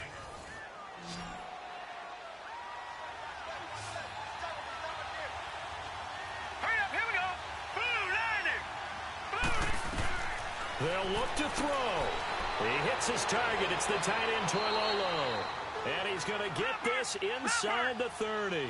They get 10 more there, and I believe that'll be enough for another first down. It will.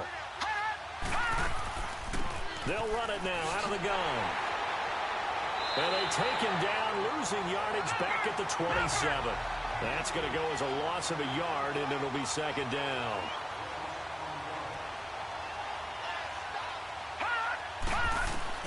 Back to throw. That is caught at the 7. And they do get him down, but not before he's able to slip it inside the 5-yard line. 23 yards on the play. Back to throw. And, a crusher there as it's intercepted. Picked up by Jordan Whitehead. And a big turnover there as his guys will get the football back. Well, I don't think we'll have to look very hard to find our play of the game. That was an absolutely monstrous big play right there. Backs to the wall. The offense has it in the red zone, driving for the winning score. And he says, not on my watch. And that is one happy bunch on the sidelines. And Tampa Bay trots out there now. 2 timeouts remaining defensively, but that shouldn't make much difference right here. It really shouldn't, but a lot of coaches look at it similar to baseball with the intentional walk. Always bringing in other sports. Always, hey, listen, think about the intentional walk, right? What if one gets past the catcher? What if he uncorks a wild one and now you still have an opportunity? That's why they like to use them all the way through. The Lions now going to use the second of their timeouts as they'll stop the clock with 24 seconds to go in the game.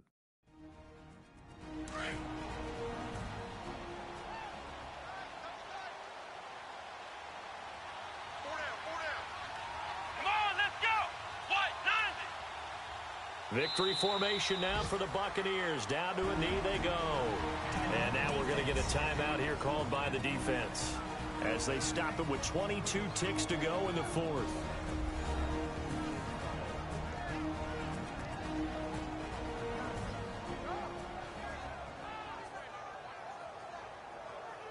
So time to start going in the other direction as they come up now 3rd and long. Let's go. What? Down to a knee one more time, and that should just about do it.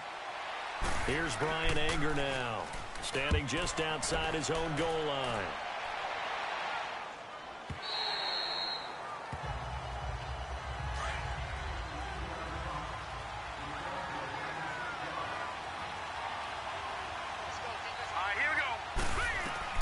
One final shot. They'll look to throw. And, a crusher there as it's intercepted. Picked up by Xavier Howard. And that's how this one ends in dramatic fashion in overtime with the interception. Well, we were on hand for a fun and entertaining game here, coming down really to that last play.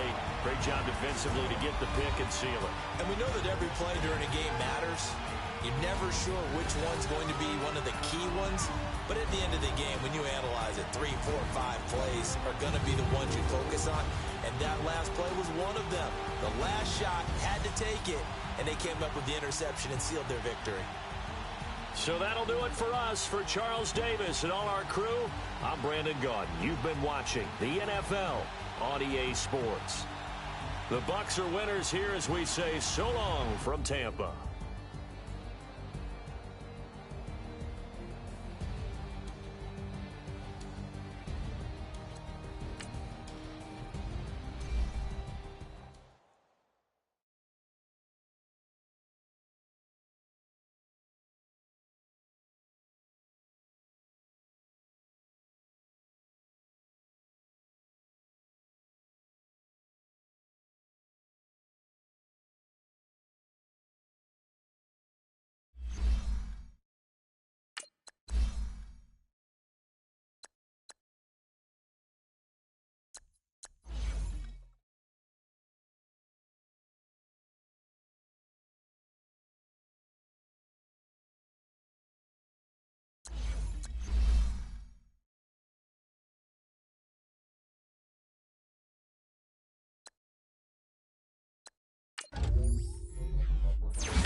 Hey, everybody, it's the coach.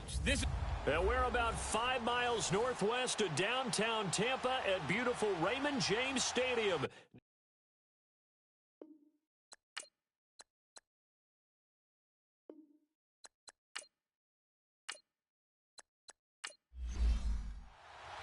Two teams just about a 3.5-hour drive from each other on Florida's I-75. The Jags and Bucks are underway. Now the return, Rashad Green. And he'll take this one near the 25, call it the 26-yard line. So here's the first drive now for the Jags. They'll be led out by their quarterback from Central Florida. It's Blake Bortles. And you can see why he was the number 3 pick when he came out in the NFL draft. 6'5", sturdy guy, strong arm, led his UCF team to a big bowl victory over Baylor, and runs the ball way better than he's ever given credit for. They go play action here on first down. And down he goes, a Buccaneer sack. Noah Spence in there to sack him for a loss of 6. And, Charles, despite this list of key inactives that we see here, they've obviously still been pretty successful. Give everyone credit for this one, because to me, when that happens, key guys are out, the next man steps up and plays well, but that starts with the organization itself, all the way through. No excuses for guys being out, finding guys who are capable backups who can step up and play when they need them, and we've seen the results of that. This team knows how to work through things. And that looked like some pretty easy yardage there right up the gut. And he's a guy that has some height to him, so when you don't have to drop a shoulder or create or get through contact or trash, makes it a lot easier to stay upright, see the field, and make a run as we just saw there. Throwing his Bortles on third down. He'll give up 6 yards there on the loss, and it'll bring up fourth down.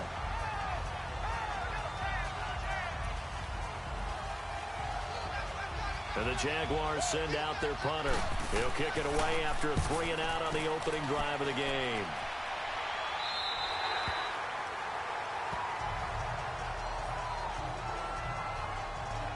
So out come the Bucks now for their first drive. We get a look at a man in his 4th season already at the controls of the Bucks offense. From Florida State, it's Jameis Winston. And there's little doubt that he's looking for a big-time bounce-back season in 2018. Everyone expected a big year in 2017, but the team won just 3 times in his 13 starts. Some of that, you got to put on their defense. They struggled, but there are too many inopportune turnovers that continue to plague him. Here's Winston. Dumps it off to Mixon. So a nice job to break the 1 tackle, but not much daylight after that as he's brought down. It'll be a gain of 4, and it'll make it 2nd down. And we get a glance now at the Buccaneer offense. Out of the backfield is Joe Mixon, and he was a valuable commodity coming out of the University of Oklahoma because of his ability to be so versatile. Can run it inside with power, gets to the perimeter and can outrun people, catches the ball not only out of the backfield, but you can split him out just like he would be a receiver. And I think if he wanted to dedicate himself, he'd be an all-pro kick returner. And he's able to take this one up to the 35-yard line. That catch good for 5. It's 3rd down. Partner, your thoughts on this D-line? I love a unit that can control the run and get after the passer. This is an all-around terrific defensive front. Hard to move the ball against them on the ground, and then when you want to throw it,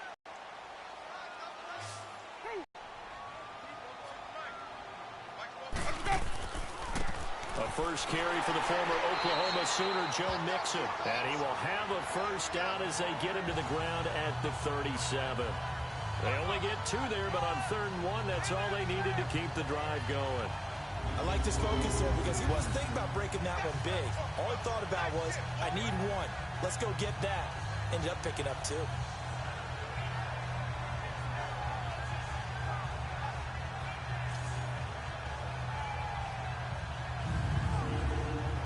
Line of scrimmage, the 37 on 1st and 10. Ready. Blue lady. Where's that? Where's that? Back to Mixon on first down. Looking for an opening, not much there. He'll get it to the 39. Give him a couple on the carry there, 2nd and 8. They tried a quick hitter inside, but that one was swallowed up because what they're hoping, those big defensive linemen will take the bait and move laterally and open up a crease that they can run through. Didn't happen on that play. 2nd down, Winston. Throw right side, caught by O.J. Howard. And he'll go down right around the 47 this time. His first catch, good for 8 and a first down. That was a route run, not just with dexterity, but with intelligence. Found the hole in the zone, made sure the quarterback saw him, and was able to make the sure catch and flip the down marker back to 1.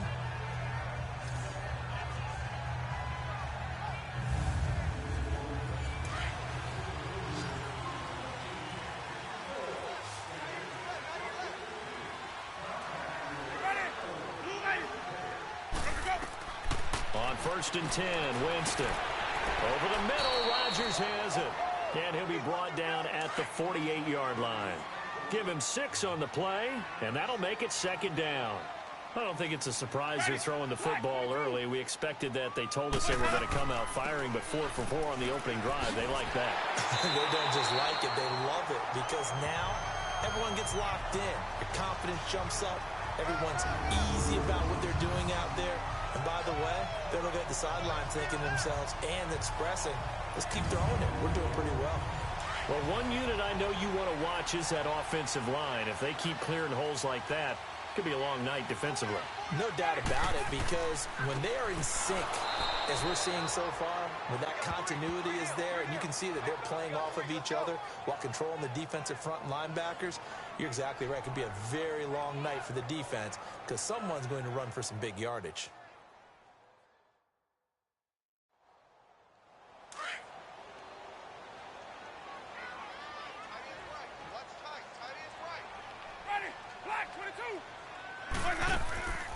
They'll run it now out of the gun.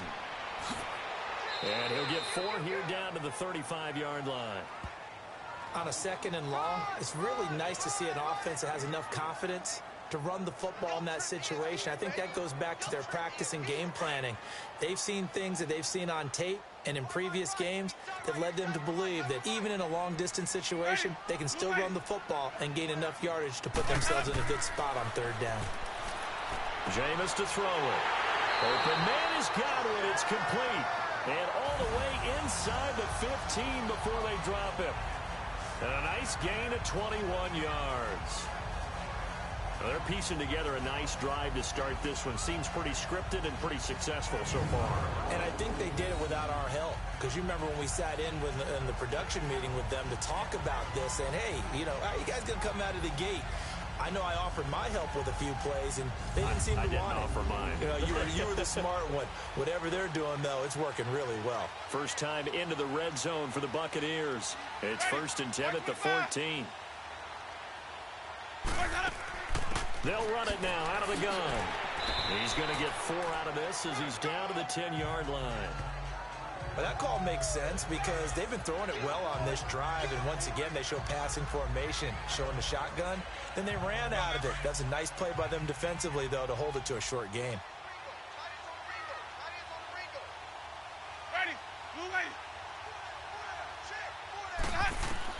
Now Jameis on 2nd down. Firing quickly, but it's incomplete. You get a tight end like this, and you know he's used to dishing out punishment, but here, he's one that has to absorb the contact, and as a result, unable to hold on to the football. On 3rd down, Winston. The quick slant caught. He didn't get the touchdown, but he did get the first down as he's tackled at the 1. They're able to convert on 3rd down, and that sets up a 1st and goal. Well, he did everything but get him in the end zone there, but now they're set up golden opportunity, strong opening drive, and they're knocking on the door. And the way that they did it, now look where they are on the field, all right? This is naturally set up for a running play, isn't it? But with his ability to throw the football, his accuracy on this drive, you might want to think about a pass play in this situation. Interesting. Time to find out. Flushed out, and he will score. Touchdown, Tampa Bay. Jameis Winston punching it in from a yard away. And the Bucs have taken a first quarter lead. That was not a designed run. It was supposed to be a pass, but it turned into an exceptional run. What a scramble for a touchdown.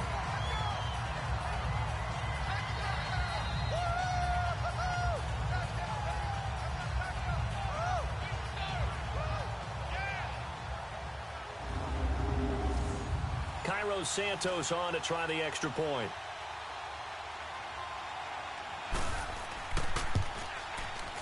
Santos with the extra point, and it's now a 7-0 game. That one was an extended drive, 14 plays all told. And it ends with a 1-yard touchdown run. The kickoff unit is out on the field, and they will send this one away. Green to bring it back. And a pretty good return here. He'll be stopped just shy of the 25 at the 24-yard line. And out now comes Jacksonville as they get ready to go. And on the last go-around, they really couldn't get anything going. They had to punt from deep inside their own territory, which means they're going to lose the field position battle as a general rule. What they're looking for now is a little more consistency, move the ball at least a few times on offense, get a couple of first downs, and hopefully flip the field. Yeah, just something to build off of. That's what they're looking for here. And a nice run past the 30-yard line there. 7 yards on the pickup there, and it'll leave them with a 2nd and 3.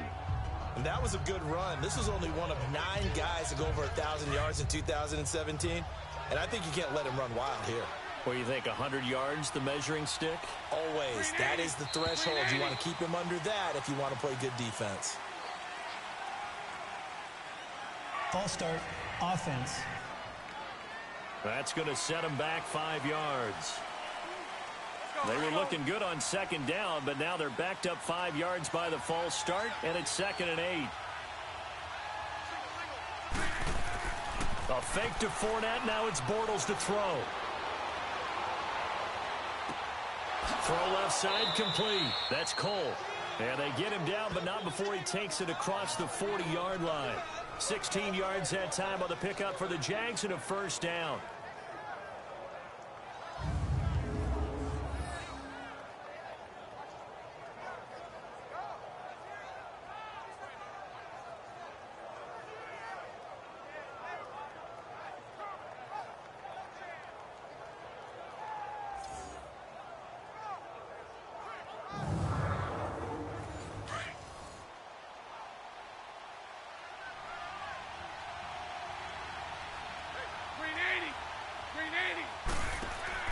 Now a play fake here on first down.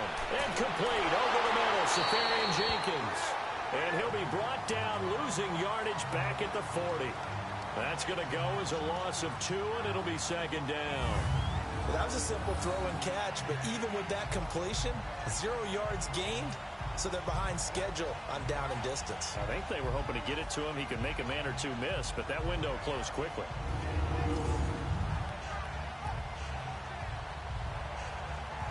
Second and 12 after the first down pass play went backwards for 2 yards.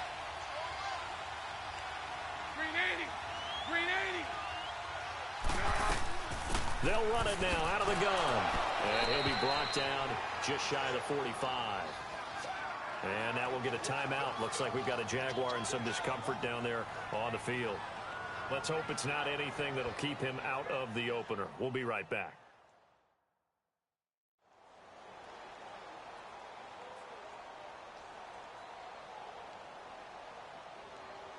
Here we go. And on third down, a nickel formation here defensively.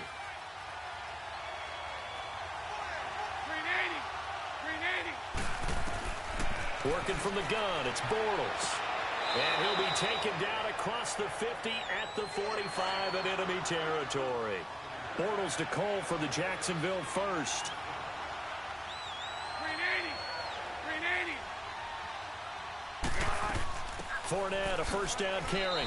And they'll bring him down after just a short. And the offensive unit now for the Jaguars. Leonard Fournette commands a lot of attention, not just because he was the first 1,000-yard running back for Jacksonville since Maurice Jones drew in 2011. It's because of his ability to hit the hole fast, to knock people over when he's carrying the football, and to run away from people when he gets to the open field. He actually has changed the identity of the Jacksonville offense, and I'm looking forward to watching him for years to come. Gets around him. Flashed the stick skills, but didn't get a ton from it. Stopped short of the 35. That second down run a big help as 7 yards leaves him with just a 3rd and 3 now. This drive is turning into an extended one, and the guy carrying the ball, he's becoming more like a body blows guy. Every carry is putting some damage on the defense. So after a while, I'm not too sure how many guys are going to want to run up and tackle him. No gain on the play there, and it'll bring up 4th down. On is Josh Lambo now for the Jaguar field goal. This officially a 55-yard attempt.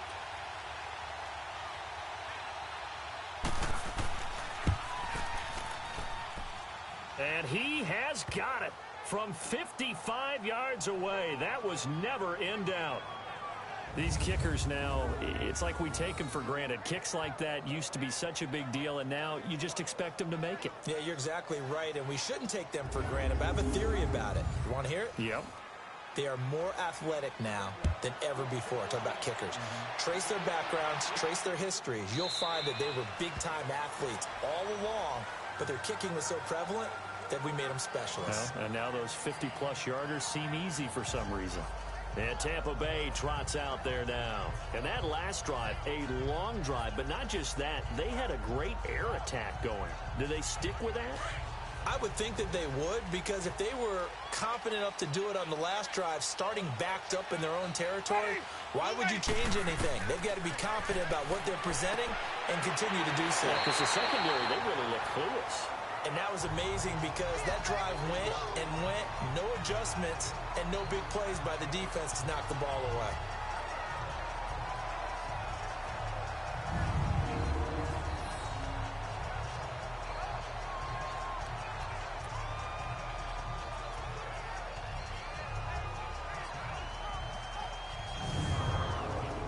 Here's a 2nd and 2 now from the 33.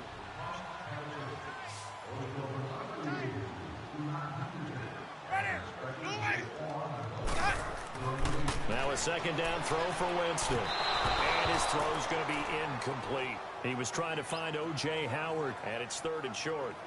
Before the game, they were running the route tree about as efficiently and effectively as we could have possibly imagined, but sometimes the passes just go awry. Yeah, let's face it, when you're running the route tree in pregame, you don't have defenders breathing down your neck. You don't have defensive backs making plays on the football. Hard to replicate the intensity of the game in pregame. And not even back to the line of scrimmage this time as they're on him quickly once more. Not the result they were looking for there on 3rd down. They end up taking a loss on the play. The only person happy now, the punter, gets to go out there and show mom that he gets to play in the game.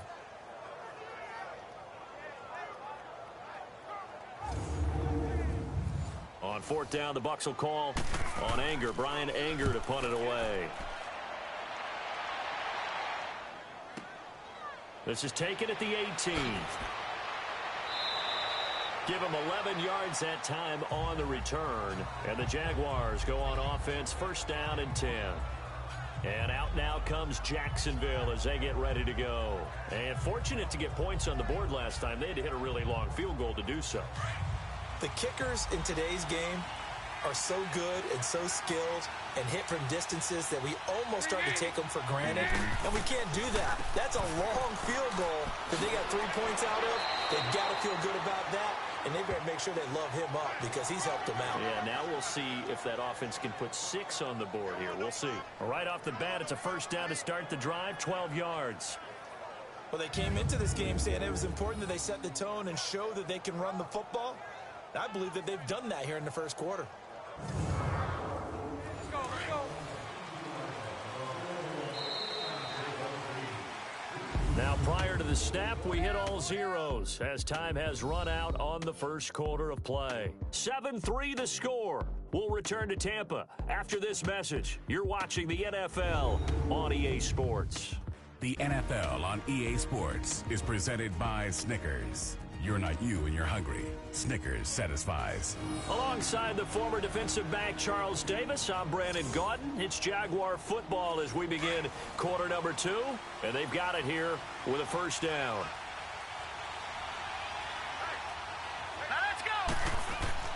A first throw for the backup Kessler. Wide open receiver complete. A big third down play there for the Jags. 49 yards. As we continue to advance in the NFL, as people continue to scout players, they really don't care as much about body types as they care about those guys who can make people miss, run through tackles, and gain all that additional run after catch. Anybody who has that ability, they want them on their team.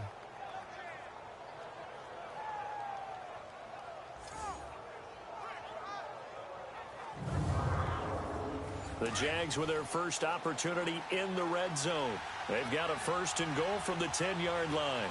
Hurry up, here we go. 3-19. They'll run. Hyde. And he's able to find some room as they get him down after a good run. A good run, 8 yards there, and it'll be second and goal. Some good, strong running right there. Some power and some explosiveness just about got him into the end zone. Hyde is the lone man in the backfield here on second and goal. Hurry up, here we go. 3-19. They'll run for it with Hyde. And he'll go backwards, losing yardage to the 5. He lost 2 there, and it's third down. That's a really alert defense there because they saw the heavy look come in from the offense, countered it with extra linebackers who brought a little bit of speed and heft, and able to really make a big-time play for their defense.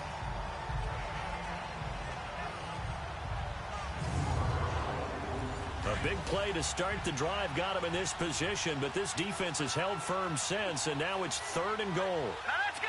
Bootleg. Now Kessler on the bootleg. Got his man, it's caught.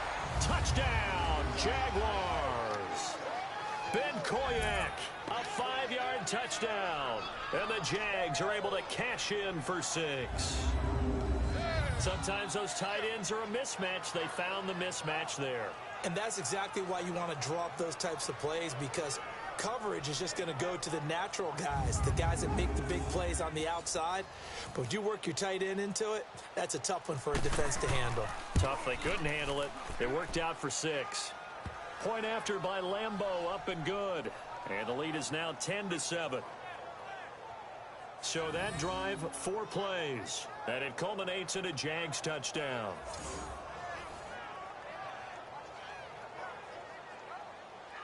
Here's Lambeau out to kick this one away. On the return, this is Jaquiz Rogers.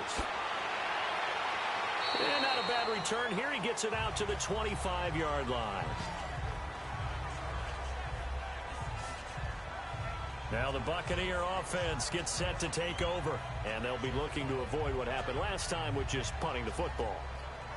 But when you look at how teams play the game, that complementary football comes into play. How do I take care of my defense? How do I take care of my offense? Well, the defense is taking care of them in a lot of ways. Now it's time for the offense to jump things up and help their defense out. Give them a little bit of rest. Yeah, it's time for them to give him a rest. Took the words right out of my mouth. And he'll get it up near the 35, right at the 34 here. Give him 9 there on the first down completion. You can see the time and effort and thought that they put into their passing game because it was evident right there. It looks like a simple pitch and catch, but you and I both know that they have planned for this and worked hard to make it happen. Brissett over the middle, complete. It's Marshall. And he'll be brought down shy of the 40 at the 38-yard line. It'll be a pickup of 4, good enough to earn him yet another first down. When you see zone defense and you know you've got a drag route on as your primary call, you got to be really careful as a passer about how far you let your guy go because he might wander into some tough coverage.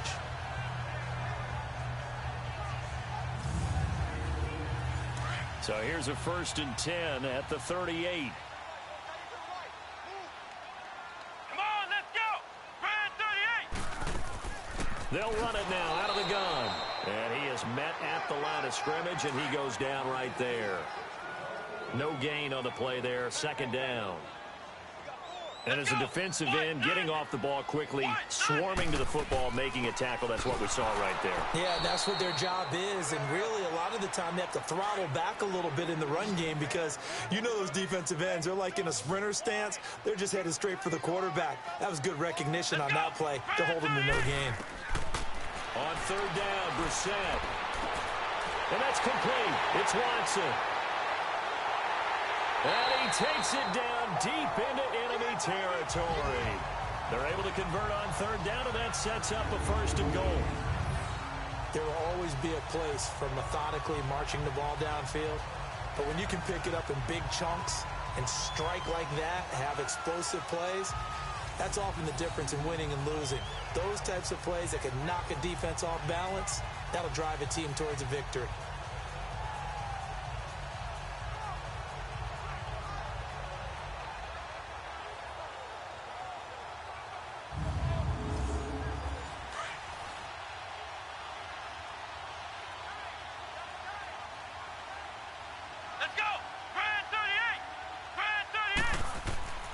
They'll try and run for it on 1st and goal. And he'll go backwards, losing yardage to the 5. It's a loss of a yard there, and now 2nd down. Well, it's been the air game that's taken them down on this drive before they finally turned around and handed it off on the last play. And now they're looking for the big boys to get him in the end zone. Couldn't do it there. It'll be interesting to see. Offensive lines had to pass. And he's going to get him about 3 yards closer. He's down to about the 2. Now we're going to get a timeout. Here's we've got an injured Buccaneer. While the training staff takes a peek, we'll take a break.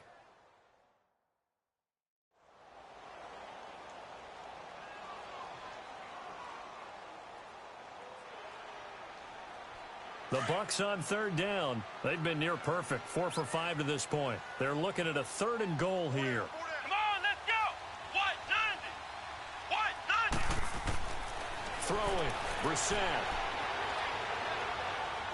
And he will score. Touchdown, Tampa Bay. Jacoby Brissett taking it in from 2 yards out. And the Bucs are able to strike for 6. So a quarterback scramble, certainly a pass play, but he saw something, tucked it, and got in the end zone. A lot of quarterbacks, when they scramble, they're scrambling to create more time to throw the ball downfield. In this situation, as you noted, he tucked it and took off. Great play by him. Santos able to tack on the extra point, and the lead is now 14-10. So that one, an 8-play drive. It spans 75 yards, and it's culminated by a 2-yard touchdown run. The kickoff team on the field now as they will send this one away. And this will not be returnable. It's out of the back of the end zone for a touchback. And out now comes Jacksonville as they get ready to go. Touchdowns on back-to-back drives, so a very good flow right now offensively. Hard to slow them down, too, because they are locked in. Feel like the offense coordinator is a little bit ahead of the defensive guys right now. They're beating them to the punch with their play calls. They've got a nice rhythm they're locked into.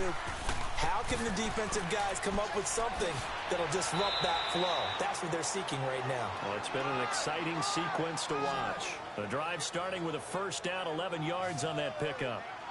But we just saw him run the football really effectively there with 3 tight ends in the game. And any defensive coordinator, when they see that set, if they can get more bodies out onto the field, not more than 11, of course, but bigger bodies to combat what they're going to do, because that's a run-heavy formation. Those guys are out there to block 9 times out of 10, and in this case, they did it really successfully. Here's Kessler to throw. There's the first NFL catch for DJ Shark. And he'll take this to the other side of midfield before going out of bounds. That one a pickup of 15 for Jacksonville. And another thing that makes the comeback route really effective is that oftentimes after you've made the initial move, receivers breaking away from the defensive back, and that makes it a really tough play to defend. A nice chunk of yardage picked up there. And he'll get this one down near the 20-yard line, just shy of the 20.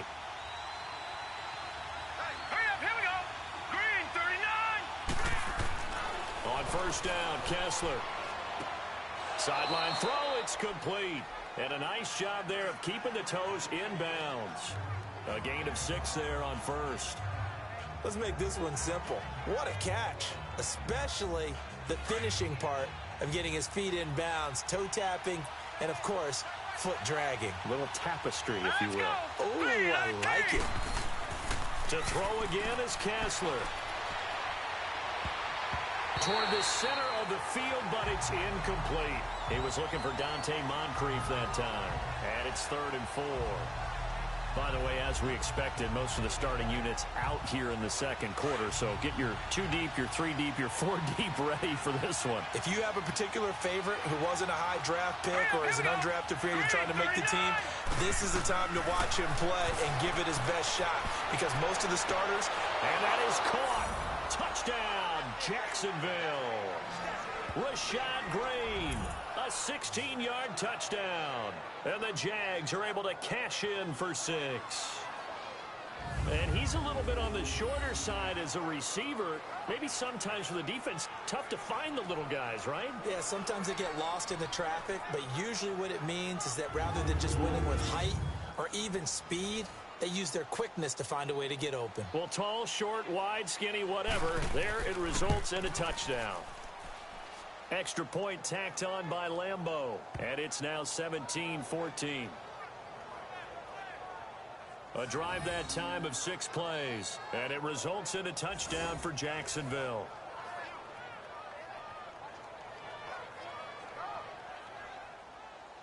Here's Lambeau out to kick this one away. Rodgers on the return. And a good return as he'll be stopped just shy of the 30-yard line. Getting set to go again as we look at the back heading onto the field again. And for him, it's been pretty limited involvement down on the scoreboard. Maybe time to turn to this guy. And you know me well. Winning games to me means starting with the running game and continuing to press the running game. Maybe you go away from him a little bit now, but the bottom line is he hasn't touched it enough to make a difference. Well, they haven't established that running game yet. The question is, will they? And he is met quickly in the backfield. Down he goes, folded like a lawn chair. We talk all the time about how important it is to have leverage in blocking. It's also a big part of policing up gaps. Did you move someone out of the A gap? Did you move him out of the B gap in order to create space for your guy to run? In this case, all those gaps were shut down. Yeah, the movement was defensive, and they got him for a loss. After the loss to start out, here's 2nd and 11. Let's go. 190. They'll run it now out of the gun. Call it a gain of 4, and it'll leave them with a 3rd down and 6 to go. But you've got to give kudos to your offensive line and the guy carrying the ball, because they were in a 2nd and long situation. It seemed pretty dire, but they brought it back to 3rd and manageable with that run. The Bucs on 3rd down. They have been superb. 5 for 6 to this point. This will be 3rd and 6. Out of the gun, Brissett. And he couldn't hang on to it through the contact. Incomplete. Hey, a sidebar worth noting is that preseason cuts have changed. So week 3 that we're in right now, the preseason, I think, what'd you say, the roster's going to stay at 90 instead of going down to 75 this year? That's exactly right, Brandon, because in the past, just what you said, this game here, at the end of week 3, or game 3, you would cut the roster down to 75 and play game 4 just like that. In this case now, though, they're going to be able to keep guys all the way through. So guys who would normally not have a chance to finish out the preseason, they'll get that chance now and get more opportunities to get on tape.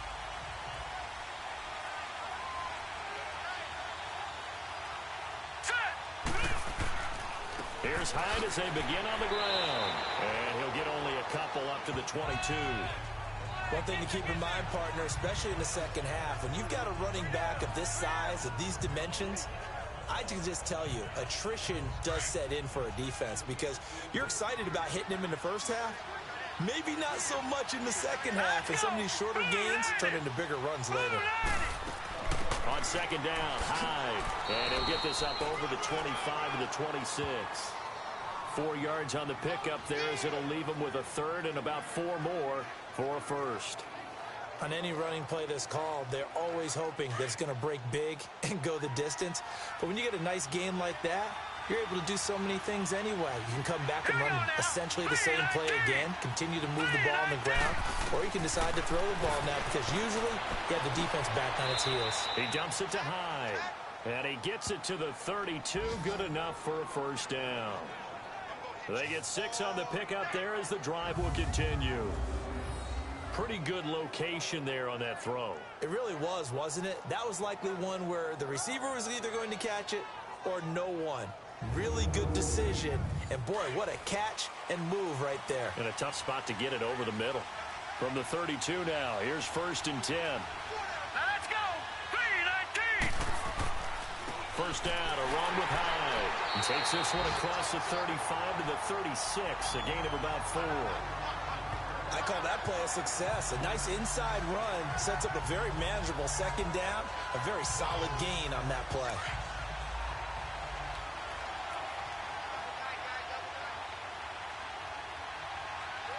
Hurry up, here we go. Green. On the counter, this is Hyde. And he is met in his tracks behind the line of scrimmage. That'll be a loss of a yard, and it leads to a 3rd down.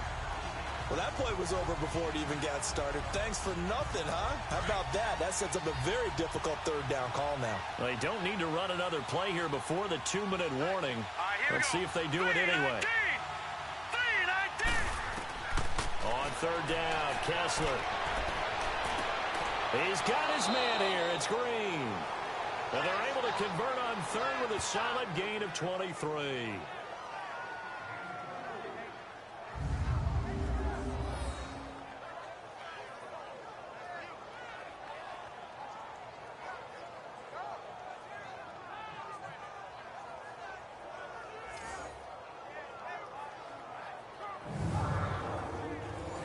So 2 first downs, and that moves the ball to the 42 now, 1st and 10. So 2 minutes to go in a wild first half. We'll come back to Tampa after this timeout. Coming up at the half, a reminder, we go back to Orlando to check in with Jonathan Coachman. He'll have a look back at our first half as well as a look ahead to what's coming up later this weekend.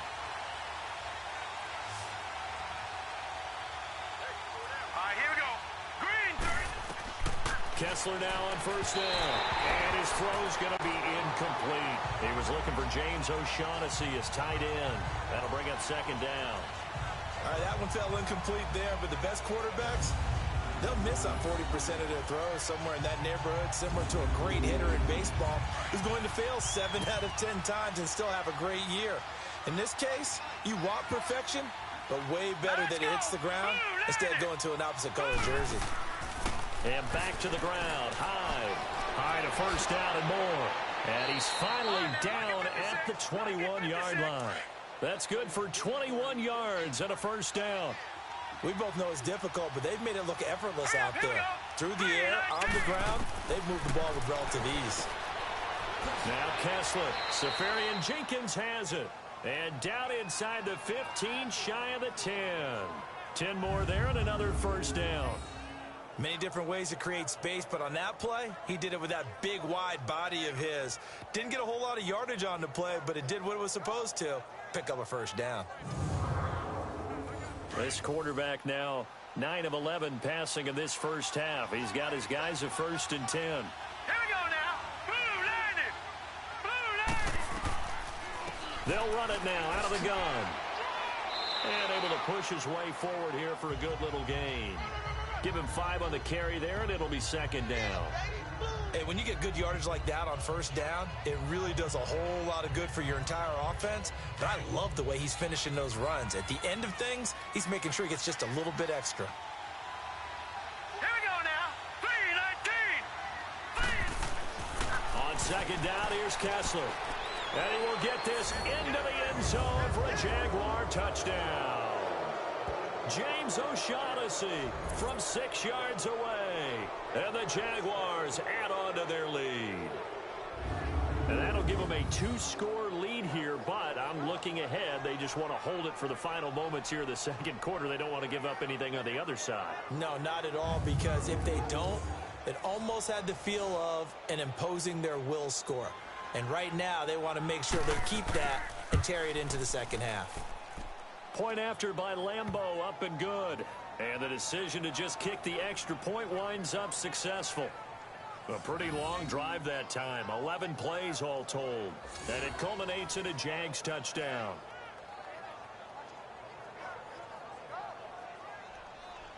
Here's Lambeau out to kick this one away.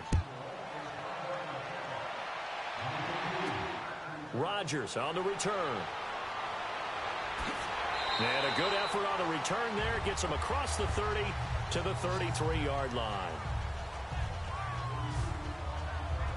Here comes the Tampa Bay offense now heading back out onto the field. And with this deficit, you can't have too many more drives like the last drive where you had to punt it away. You know what I would tell my offense right here? The punter doesn't exist, guys.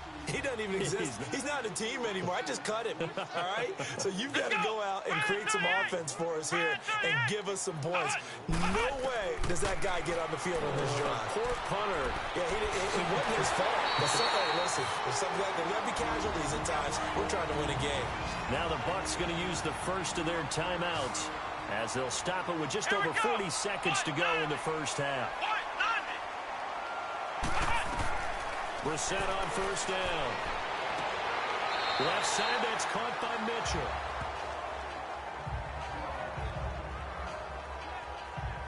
People worry about throwing the out route because often it can get jumped, and that can turn into either an incompletion or an interception. But not on that one. Everything came together, and he catches it and goes over the sideline.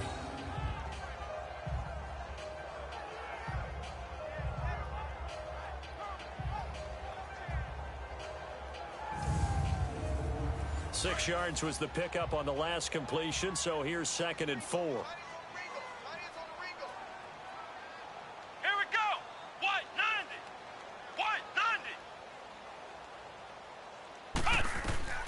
To throw is Brissett. Nowhere to go here. He lost the football. Does the big boy have the juice?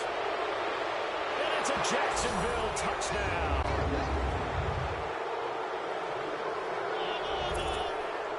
And Charles, look at the big fella. What a rumble that was. Not only to scoop it, but then take it the rest of the way for the touchdown. And now you know they're going to have to hear about it from now on. The defensive backs, he's going to want to run with them, do their drills, the whole deal. He thinks he's the pace setter now. It doesn't matter what happens in practice this week. He's smiling.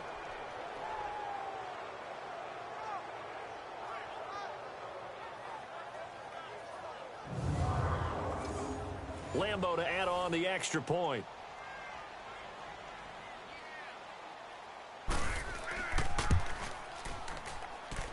Extra point tacked on by Lambeau.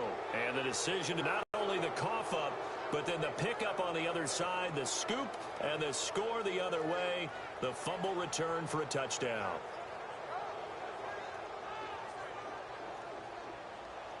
And you can bet they're preaching two hands on the ball here as the kick's away following that fumble return. This is taken at his 4. And he'll be brought down at the 23, make it the 24-yard line. Here comes the field general leading his offense back out there for the next possession.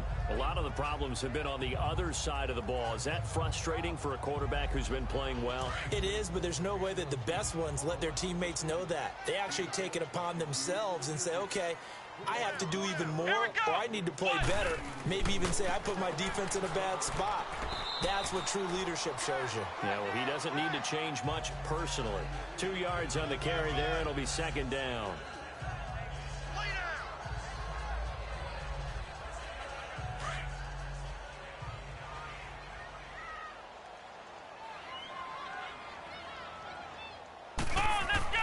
They'll throw now on the final play. He rifles one that's intercepted. Picked off near the 26. And they will score. It's a Jacksonville touchdown. Partner, what we just saw, that's a great example of a team that was really amped up. They've been playing so well, yet they didn't get overexcited and have a bust on defense and gave up a big play. Instead, they created their own big play with a pick 6. This one may be over. Yeah, it's just the first half, but that lead has swelled to the point where you're wondering if it is over already.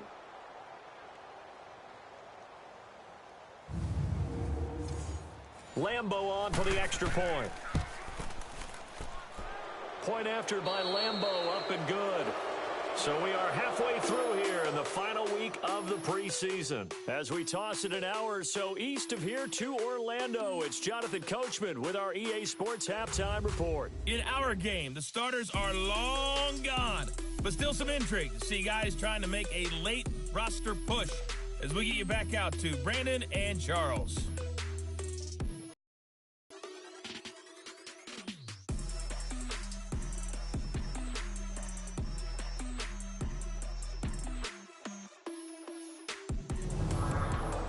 All right, Coach, thank you, and we welcome everyone back for quarter number 3.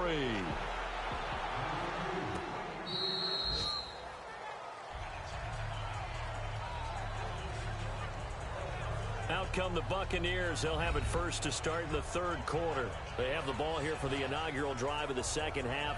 Pretty big deficit, though. We'll see what adjustments were made in that locker room. And I never want to make something more important than it actually is, right? I don't want to create more hype than what is there. But this is a really, I'm doing it, though. This is a really important drive. And we often talk about teams scripting plays to start a game. A lot of them script to start the second half, too. And they're scripting something that they expect to get them into the end zone and back into this game. We'll see if that script is a good one for them. On 1st and 10, Brissett. And break, the tight end's got it. And he'll get it out a couple yards shy of midfield at the 48. A gain of 6 there on first. Now that's staying ahead of the chains. Really good pickup on first down, hitting the tight end there. Now it brings up a second and manageable. Just found a hole in that zone. Come on, let's go. What, 90? What? On the ground, Rodgers. And he is going to be stopped cold behind the line of scrimmage. It'll go as a loss of a yard, and it'll set up third down. Well, if these guys are going to chop into that deficit, they're going to have to do a much better job in the run game. Caught behind the line of scrimmage, no yardage to be found.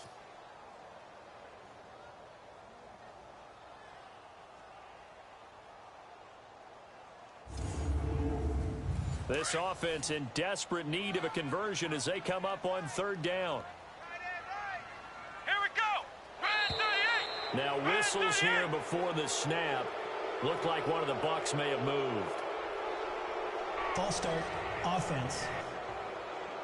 So pin that one on the rookie right tackle. Remember those days when the right side was simply the run-blocking side? Now you're dealing with some of the better pass rushers in the league. It'll make you a little jittery. And this offense back to needing 10 yards after the false start. 3rd and 10. From the shotgun, it's Brissett. Looking left side, it's complete. He's got it. And he'll be taken down, but not before he works it past the 50. A nice pickup there of 11 yards, and it'll move the sticks. What, 90? They'll run it now out of the gun. And he's going to fight his way forward here for a modest gain. He'll get a nice chunk there on the first down run, and it's 2nd and 4.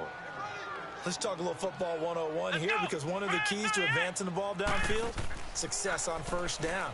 Huge difference, as we know, between 2nd and 4 and 2nd and 8 and 9. And they'll be inside the 35 now at the 34-yard line.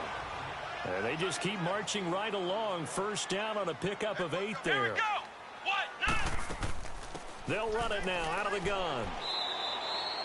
It's a pickup of 4, and it'll bring up 2nd down.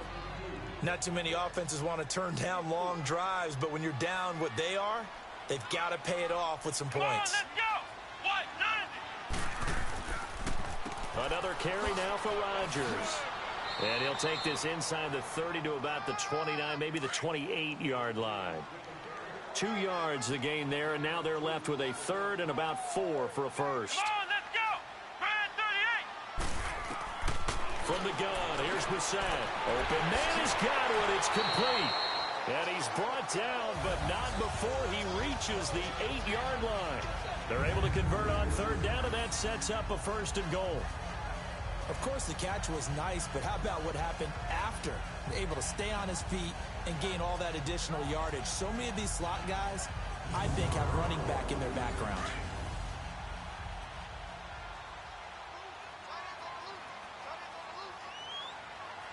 Come on, let's go. Brand 38. Now Jones. And he will maneuver his way down to about the 7. Only a yard on the pickup there. 2nd and goal.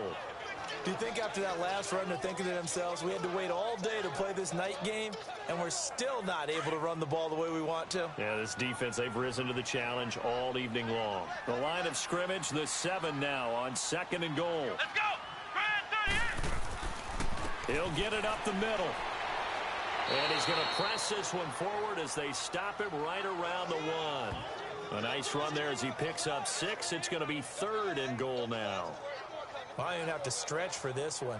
This is 4-down territory. They've got to get it in with the deficit that they're facing. Absolutely. It's not the 4th quarter, but still, I think you can't be thinking 3 here.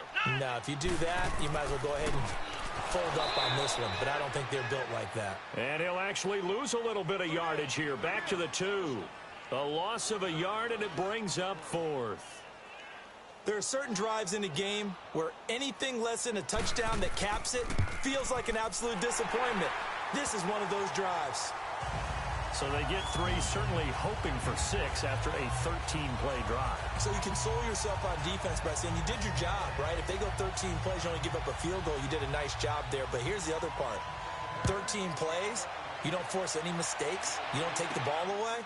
Maybe that's the way they should look at it. This will be fielded at the 6. And he's up across the 25 and down at the 28-yard line. Cody Kessler trotting back onto the field. He's had one of those games that any quarterback loves, not only being able to complete some passes, but some deep passes. And it's pretty to watch. I mean, it's an absolute joy to see, but let's face it, we got to give a little bit of credit where it's deserved, right? Well, the protection's been great, if that's where you're going. Yeah, protection's been phenomenal, but how about how it's been spotlighted, right? Our producer, Christian McLeod, our director, Kyle Burt, the rest of the crew, what they put together with these images and pictures, if you're an offensive lineman, that's what you're taking with you to contract time. They're going to have a lot to take to contract time if this continues. And this one will go to the 28-yard line. They'll give him a yard on the play, and it'll bring up a 2nd down.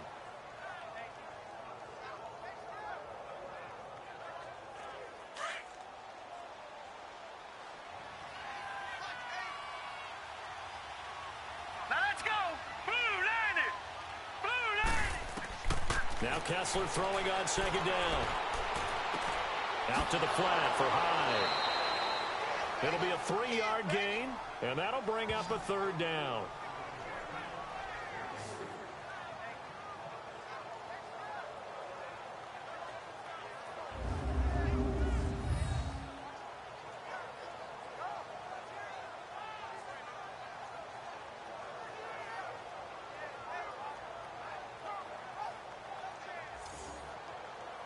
The Jaguars on 3rd down. They've been very good, 5 for 7 thus far. This will be 3rd and 6. Now let's go! Blue line it! Looking to pass, Kessler. Throwing into traffic there, and that's complete. And he slips up past the 45 before being tackled.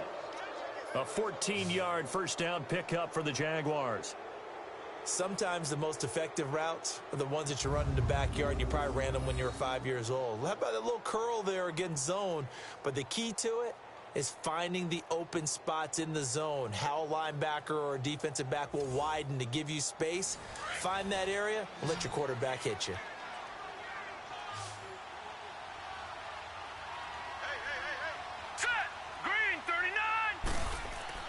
Now a play fake here on 1st down.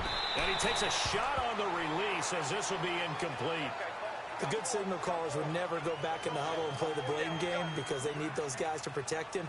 But on that last one, his offensive line, they lost their leverage very quickly, and that's why they were able to get to him and hit him as he tried to throw the football and force an incompletion.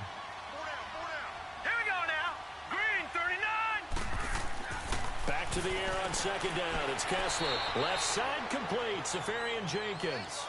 That catch good for 5. It's 3rd down.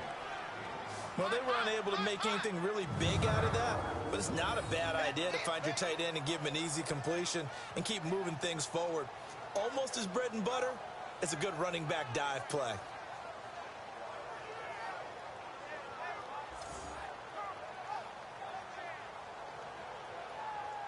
The Jaguars on third down. They've hit on 6 of their 8 tries. Very good. This will be 3rd and 5. All right, here we go.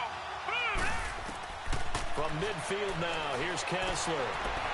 It's a short one here, complete to the tight end. And he'll get it down to the 47 here. They stop him for only 3 that time, and that'll bring up 4th down. Brandon, perfect defense in this situation would have meant that there was an incompletion and would have picked it off. Okay, so they gave up the completion. But I really enjoyed watching how the defense stayed in sync, stayed in great communication. And as he dragged across each zone, you see him pointing, communicating. There he is, and they passed him off to each defender. Ended up making a nice play, even though it was complete.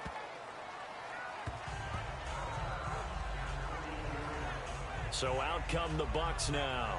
And they had 3 points last time, but they didn't want 3 points because they were well within range of scoring a touchdown. We'll see if they can do better now. I'm with you on that one. Let's just go ahead and be frank about the whole thing. The only one happy about the 3-point? The kicker. Exactly. He put it through the post. That's going to help him at contract time. But that offense, they're thinking, let's get in the end zone this time. I don't know if that helped him at contract time. You could have kicked that one through. I don't know about that. Toe bash. I don't know about that. Super toe. They'll run it here. This is Rodgers. And he's going to be taken down here with a penalty flag on the field. Illegal block in the back. Offense.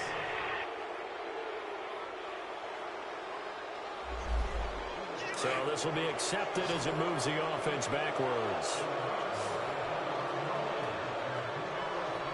Here we go. 38. Now whistles here before the snap. Looked like one of the Bucs may have moved. False start. Offense.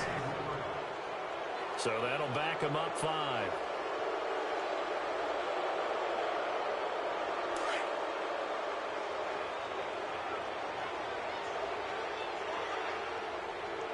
Here we go.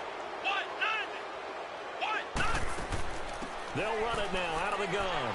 And a very short pickup there across the 15 to the 16. 2 yards on the pickup. It'll be 2nd down. Defenses always talk about earning the right to rush the passer on 3rd down. And you know what offenses want? Win 1st down so they can set things up for themselves better. And that wasn't helpful there. Not a big impact on 1st down. And Boyd has it over the middle. And they'll bring him down here up at about the 22-yard line. That catch good for 5. It's 3rd down. I think it's okay there. They didn't get a whole lot on that play, but it's nice to have a safety valve that's built like this guy. Big target, guy you can spot pretty easily. Put it on him when your other targets aren't open. Now a 3rd down throw, but it misses the target. Incomplete. I think there he had to come off of his primary receiver in a big way, just trying to get it to a secondary guy. Unable to get that play completed. Checked down, but didn't even have enough time to do that. Incomplete. The Jaguars getting set to go. They're out in front. Last time they had to punt it away. We'll see if they can add to their lead now. They don't want to go out and punt it away again. This team now wants to get a cushion, put people away. They want to run their offense and have it end up in the end zone. Line of scrimmage, the 31 now on 1st and 10.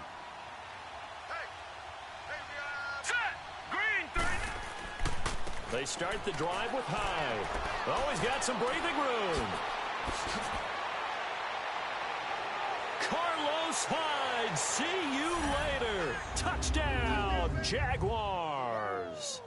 Carlos Hyde, 69 yards. And the Jaguars had 6 to their lead. And on that long run, maybe the defense caught napping a little bit.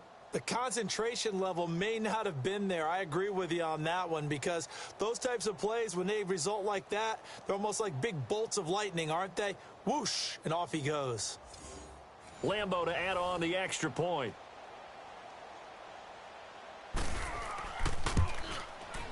Extra point tacked on by Lambo. And the decision to just kick the extra point winds up successful. And that'll carry over the back line of the end zone for a touchback. Now the Buccaneers offensive unit back out on the field. They are right now just ice cold. I mean, they have struggled big time in this game, and they're getting blown out. How do they adjust? So tough because we always talk about it being a team game, and you need all 11 working well together. But every now and then, partner, you need that one guy who can make a play against all odds that maybe can ignite things. And I think that's what they're looking for right now. Yeah, you talk about going to your playmakers. They probably need to do it. Find someone that you're used to touching the football that makes big plays and give them that opportunity to maybe wake up everyone else. Now Rodgers. And he's able to take this one up to the 35-yard line. It's a gain of 4 there, and it gives him a new set of downs. So many teams want to throw the ball in this situation nowadays, but I love watching a team that has enough confidence to go ahead and run the football in that situation. That's almost a tendency breaker. Let's go. What? 90. They'll run it now out of the gun. And he will lose yardage back to the 34-yard line. That's going to go as a loss of a yard, and it'll be second down. It's real easy to say this running game needs to be better, but the reality is they've been given little time to actually find a place to run the football. It's almost like the defense is there on the handoff.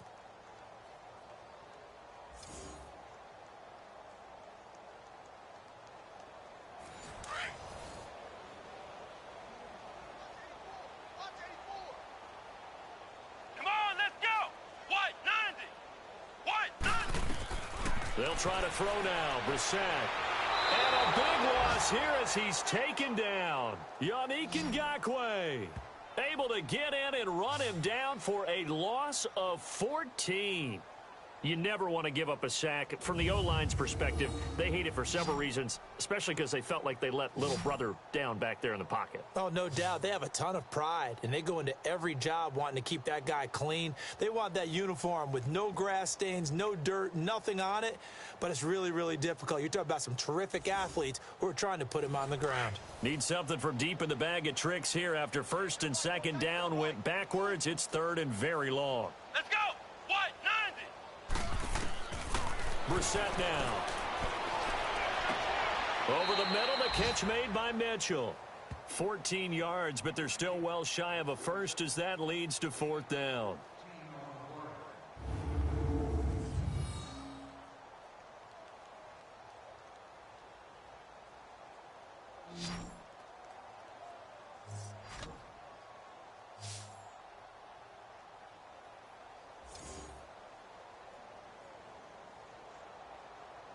Here's Brian Anger now as he's on to punt for the 4th time tonight.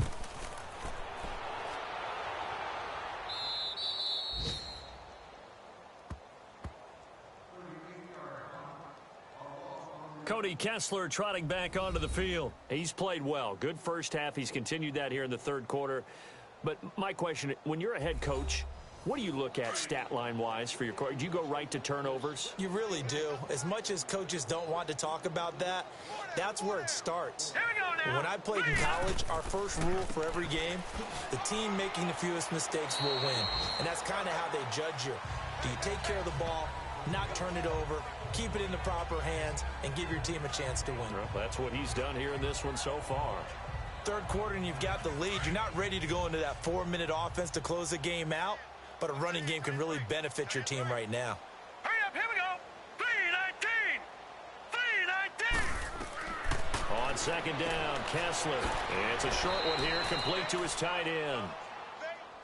This quarterback now 6 for 6 since coming back out of the locker room. It's 1st and 10. All right, here we go. Green, 39. Play action. Now Kessler. Firing quickly here, and that's complete. And able to break one tackle, but then quickly brought down. But a nice little gain. A good pickup there. 8 yards on the first down completion. So much goes into a successful play, doesn't it? How about that play action there? Free. Under a heavy rush, and down he goes. Carl Nassib in there to drop him, and it'll be a loss of about 8. Now, that was just absolute perfect man coverage. Nowhere for them to go with the football. Led to a sack. And that's really difficult to do in today's NFL with all these gazelles running around that you're trying to cover in the secondary. And he'll be taken down, but not before he gets into enemy territory.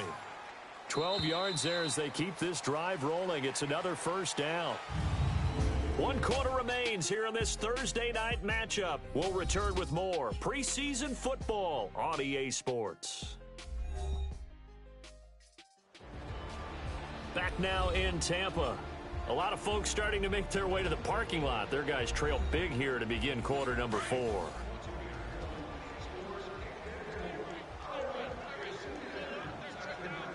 right, here we go. They'll run it now out of the gun. And he is tackled inside the 40, not quite to the 35. 12 yards on back-to-back plays there, and that's another first down. Well, that looked like an example of what you said back in the first half. A running back of his size can really wear down a defense. I think he's starting to do that. I think you're exactly right. And know what else he's doing? He's inspiring the rest of his team because they see this starting to happen as well. So that means they're going to redouble their efforts to help him out. Extra blocking, getting downfield, helping him out.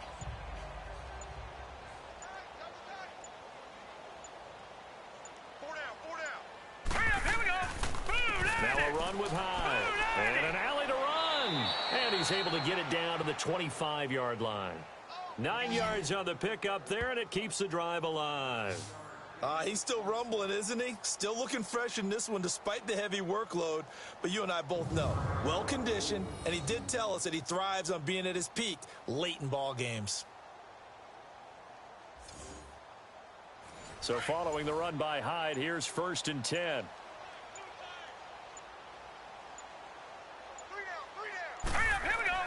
They go play action here on 1st down. And to the tight end here, Safarian Jenkins. No gain there on the completion, 2nd and 10. Well, he caught it right at the line of scrimmage, and before he could even think about advancing it forward, he got hit. Great tackling, because that's what you're taught. Don't give up yards after the catch. And most offenses to the score sheet, but they count big for moving the ball and stretching the field. Really nice open field tackle. Had the completed pass, but for no gain, stopped right at the line, so it's 2nd and 10. Hurry up, here we go. Kessler now off the bootleg. He's going to leave this for his running back. It's complete. And he's going to lose yards. They take him down at the 26. It'll be a loss of a yard, and that'll bring up a 3rd and 11 situation. That was well defended, and while it was a completion, it resulted in a loss of yardage. It's really, really hard for a running back to think to himself, I probably should have just dropped it and saved the yardage. It goes against the entire training that he's had his whole career. The Jaguars on 3rd down. They've been really good, converting 7 of their 10 tries. This is 3rd and 11. Hurry up, here we go.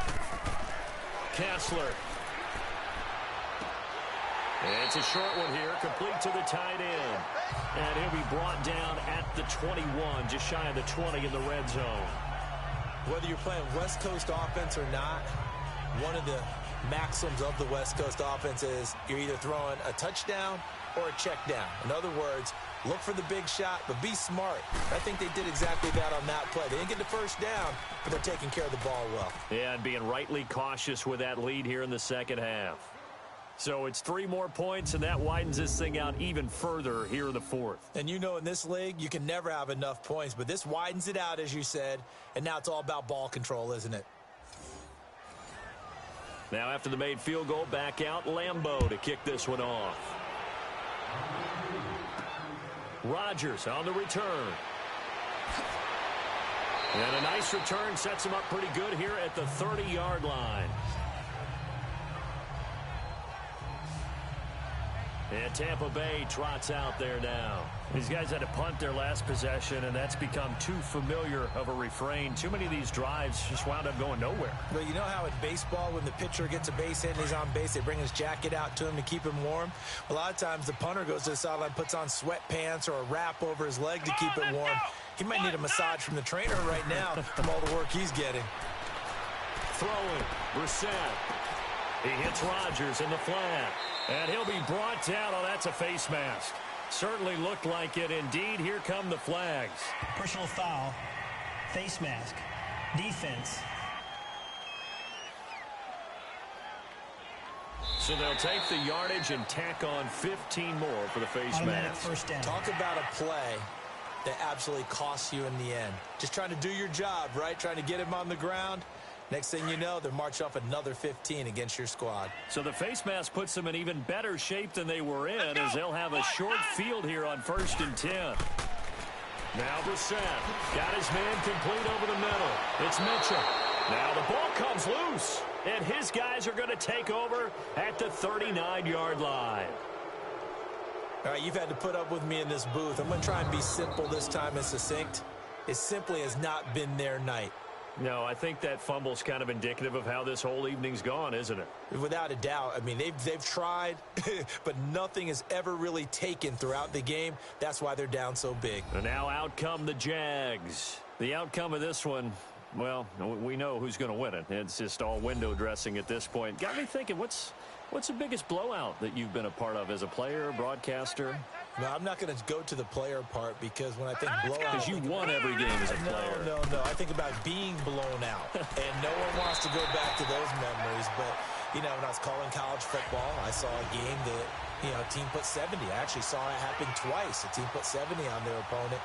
And in the NFL, in the 2017 season, I saw one of those changing of the guard games where a team that hadn't been very good before now is dominating and kicking around a team who have been ruling their division. And that's when you earn your paycheck, right? As the analyst, you got to fill that time. You've got to know what's going on out there and how it all happened. Well, obviously, that begs the question, what game was it?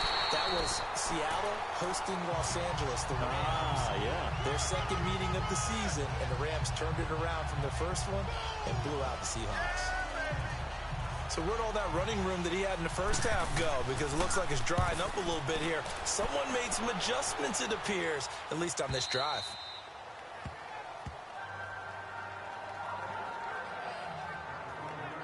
And the Buccaneers getting ready to go as they take the field. And the turnover last time, that's sort of been symptomatic of their struggles here in this one.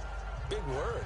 I like it, though, because you're exactly right. You like that, don't you? All game long, they've struggled moving the ball, turning it over on the last possession. What's that word again? Symptomatic? Yeah. I like that. Your analysis, symptomatic of the success of this broadcast. What I like is that you gave me the word, and I just kept using it. And they'll bring him down here up at about the 22-yard line. Give him 9 there on the first down completion. Slant route's effective no matter who's running the route and catching the ball. But when you have a receiver of that stature, you have to be a little bit more precise throwing it. You don't have the same catch radius with the bigger targets.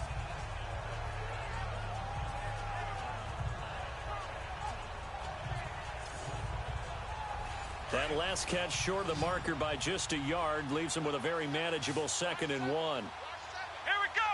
Grand 38. Grand 38. Out of the gun, Brissett. And he rifles one incomplete.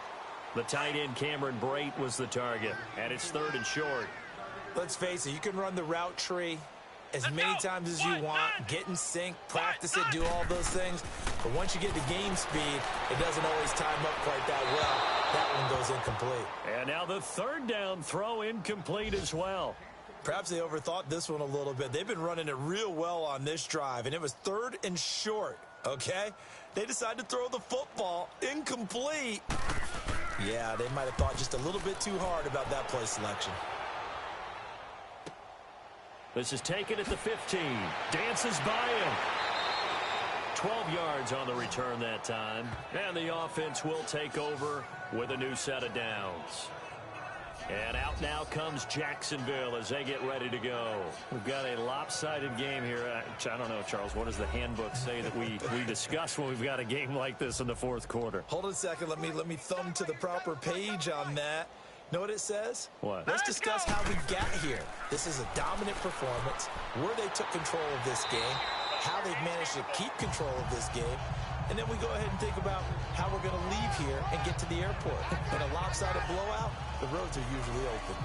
But Brandon Pace comes into play now because they've got the advantage. They've got the football, but they've got to be very careful about what speed they're going to play. You know, my music teacher back in New Paltz, Mrs. Marthema Bagley, used to say, don't go prestissimo when you really want to go largo.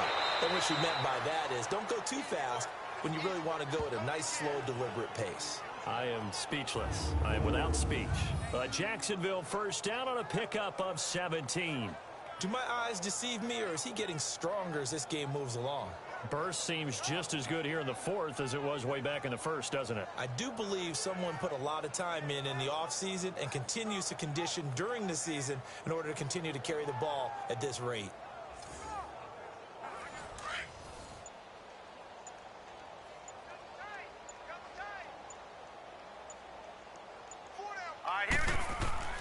Throwing now, Kessler on first down.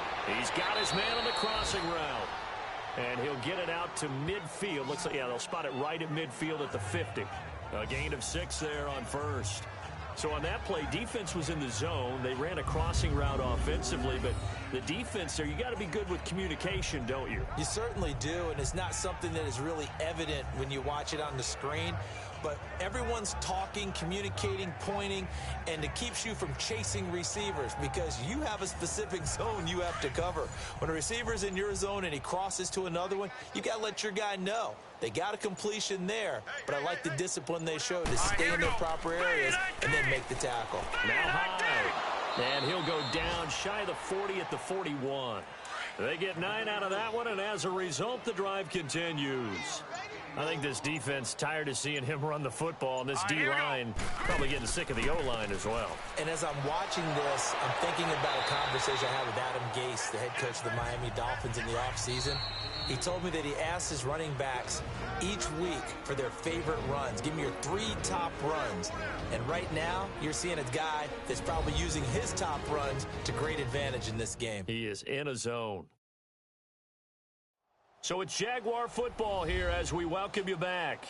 And let's see what they've come up with offensively after having time to talk it over.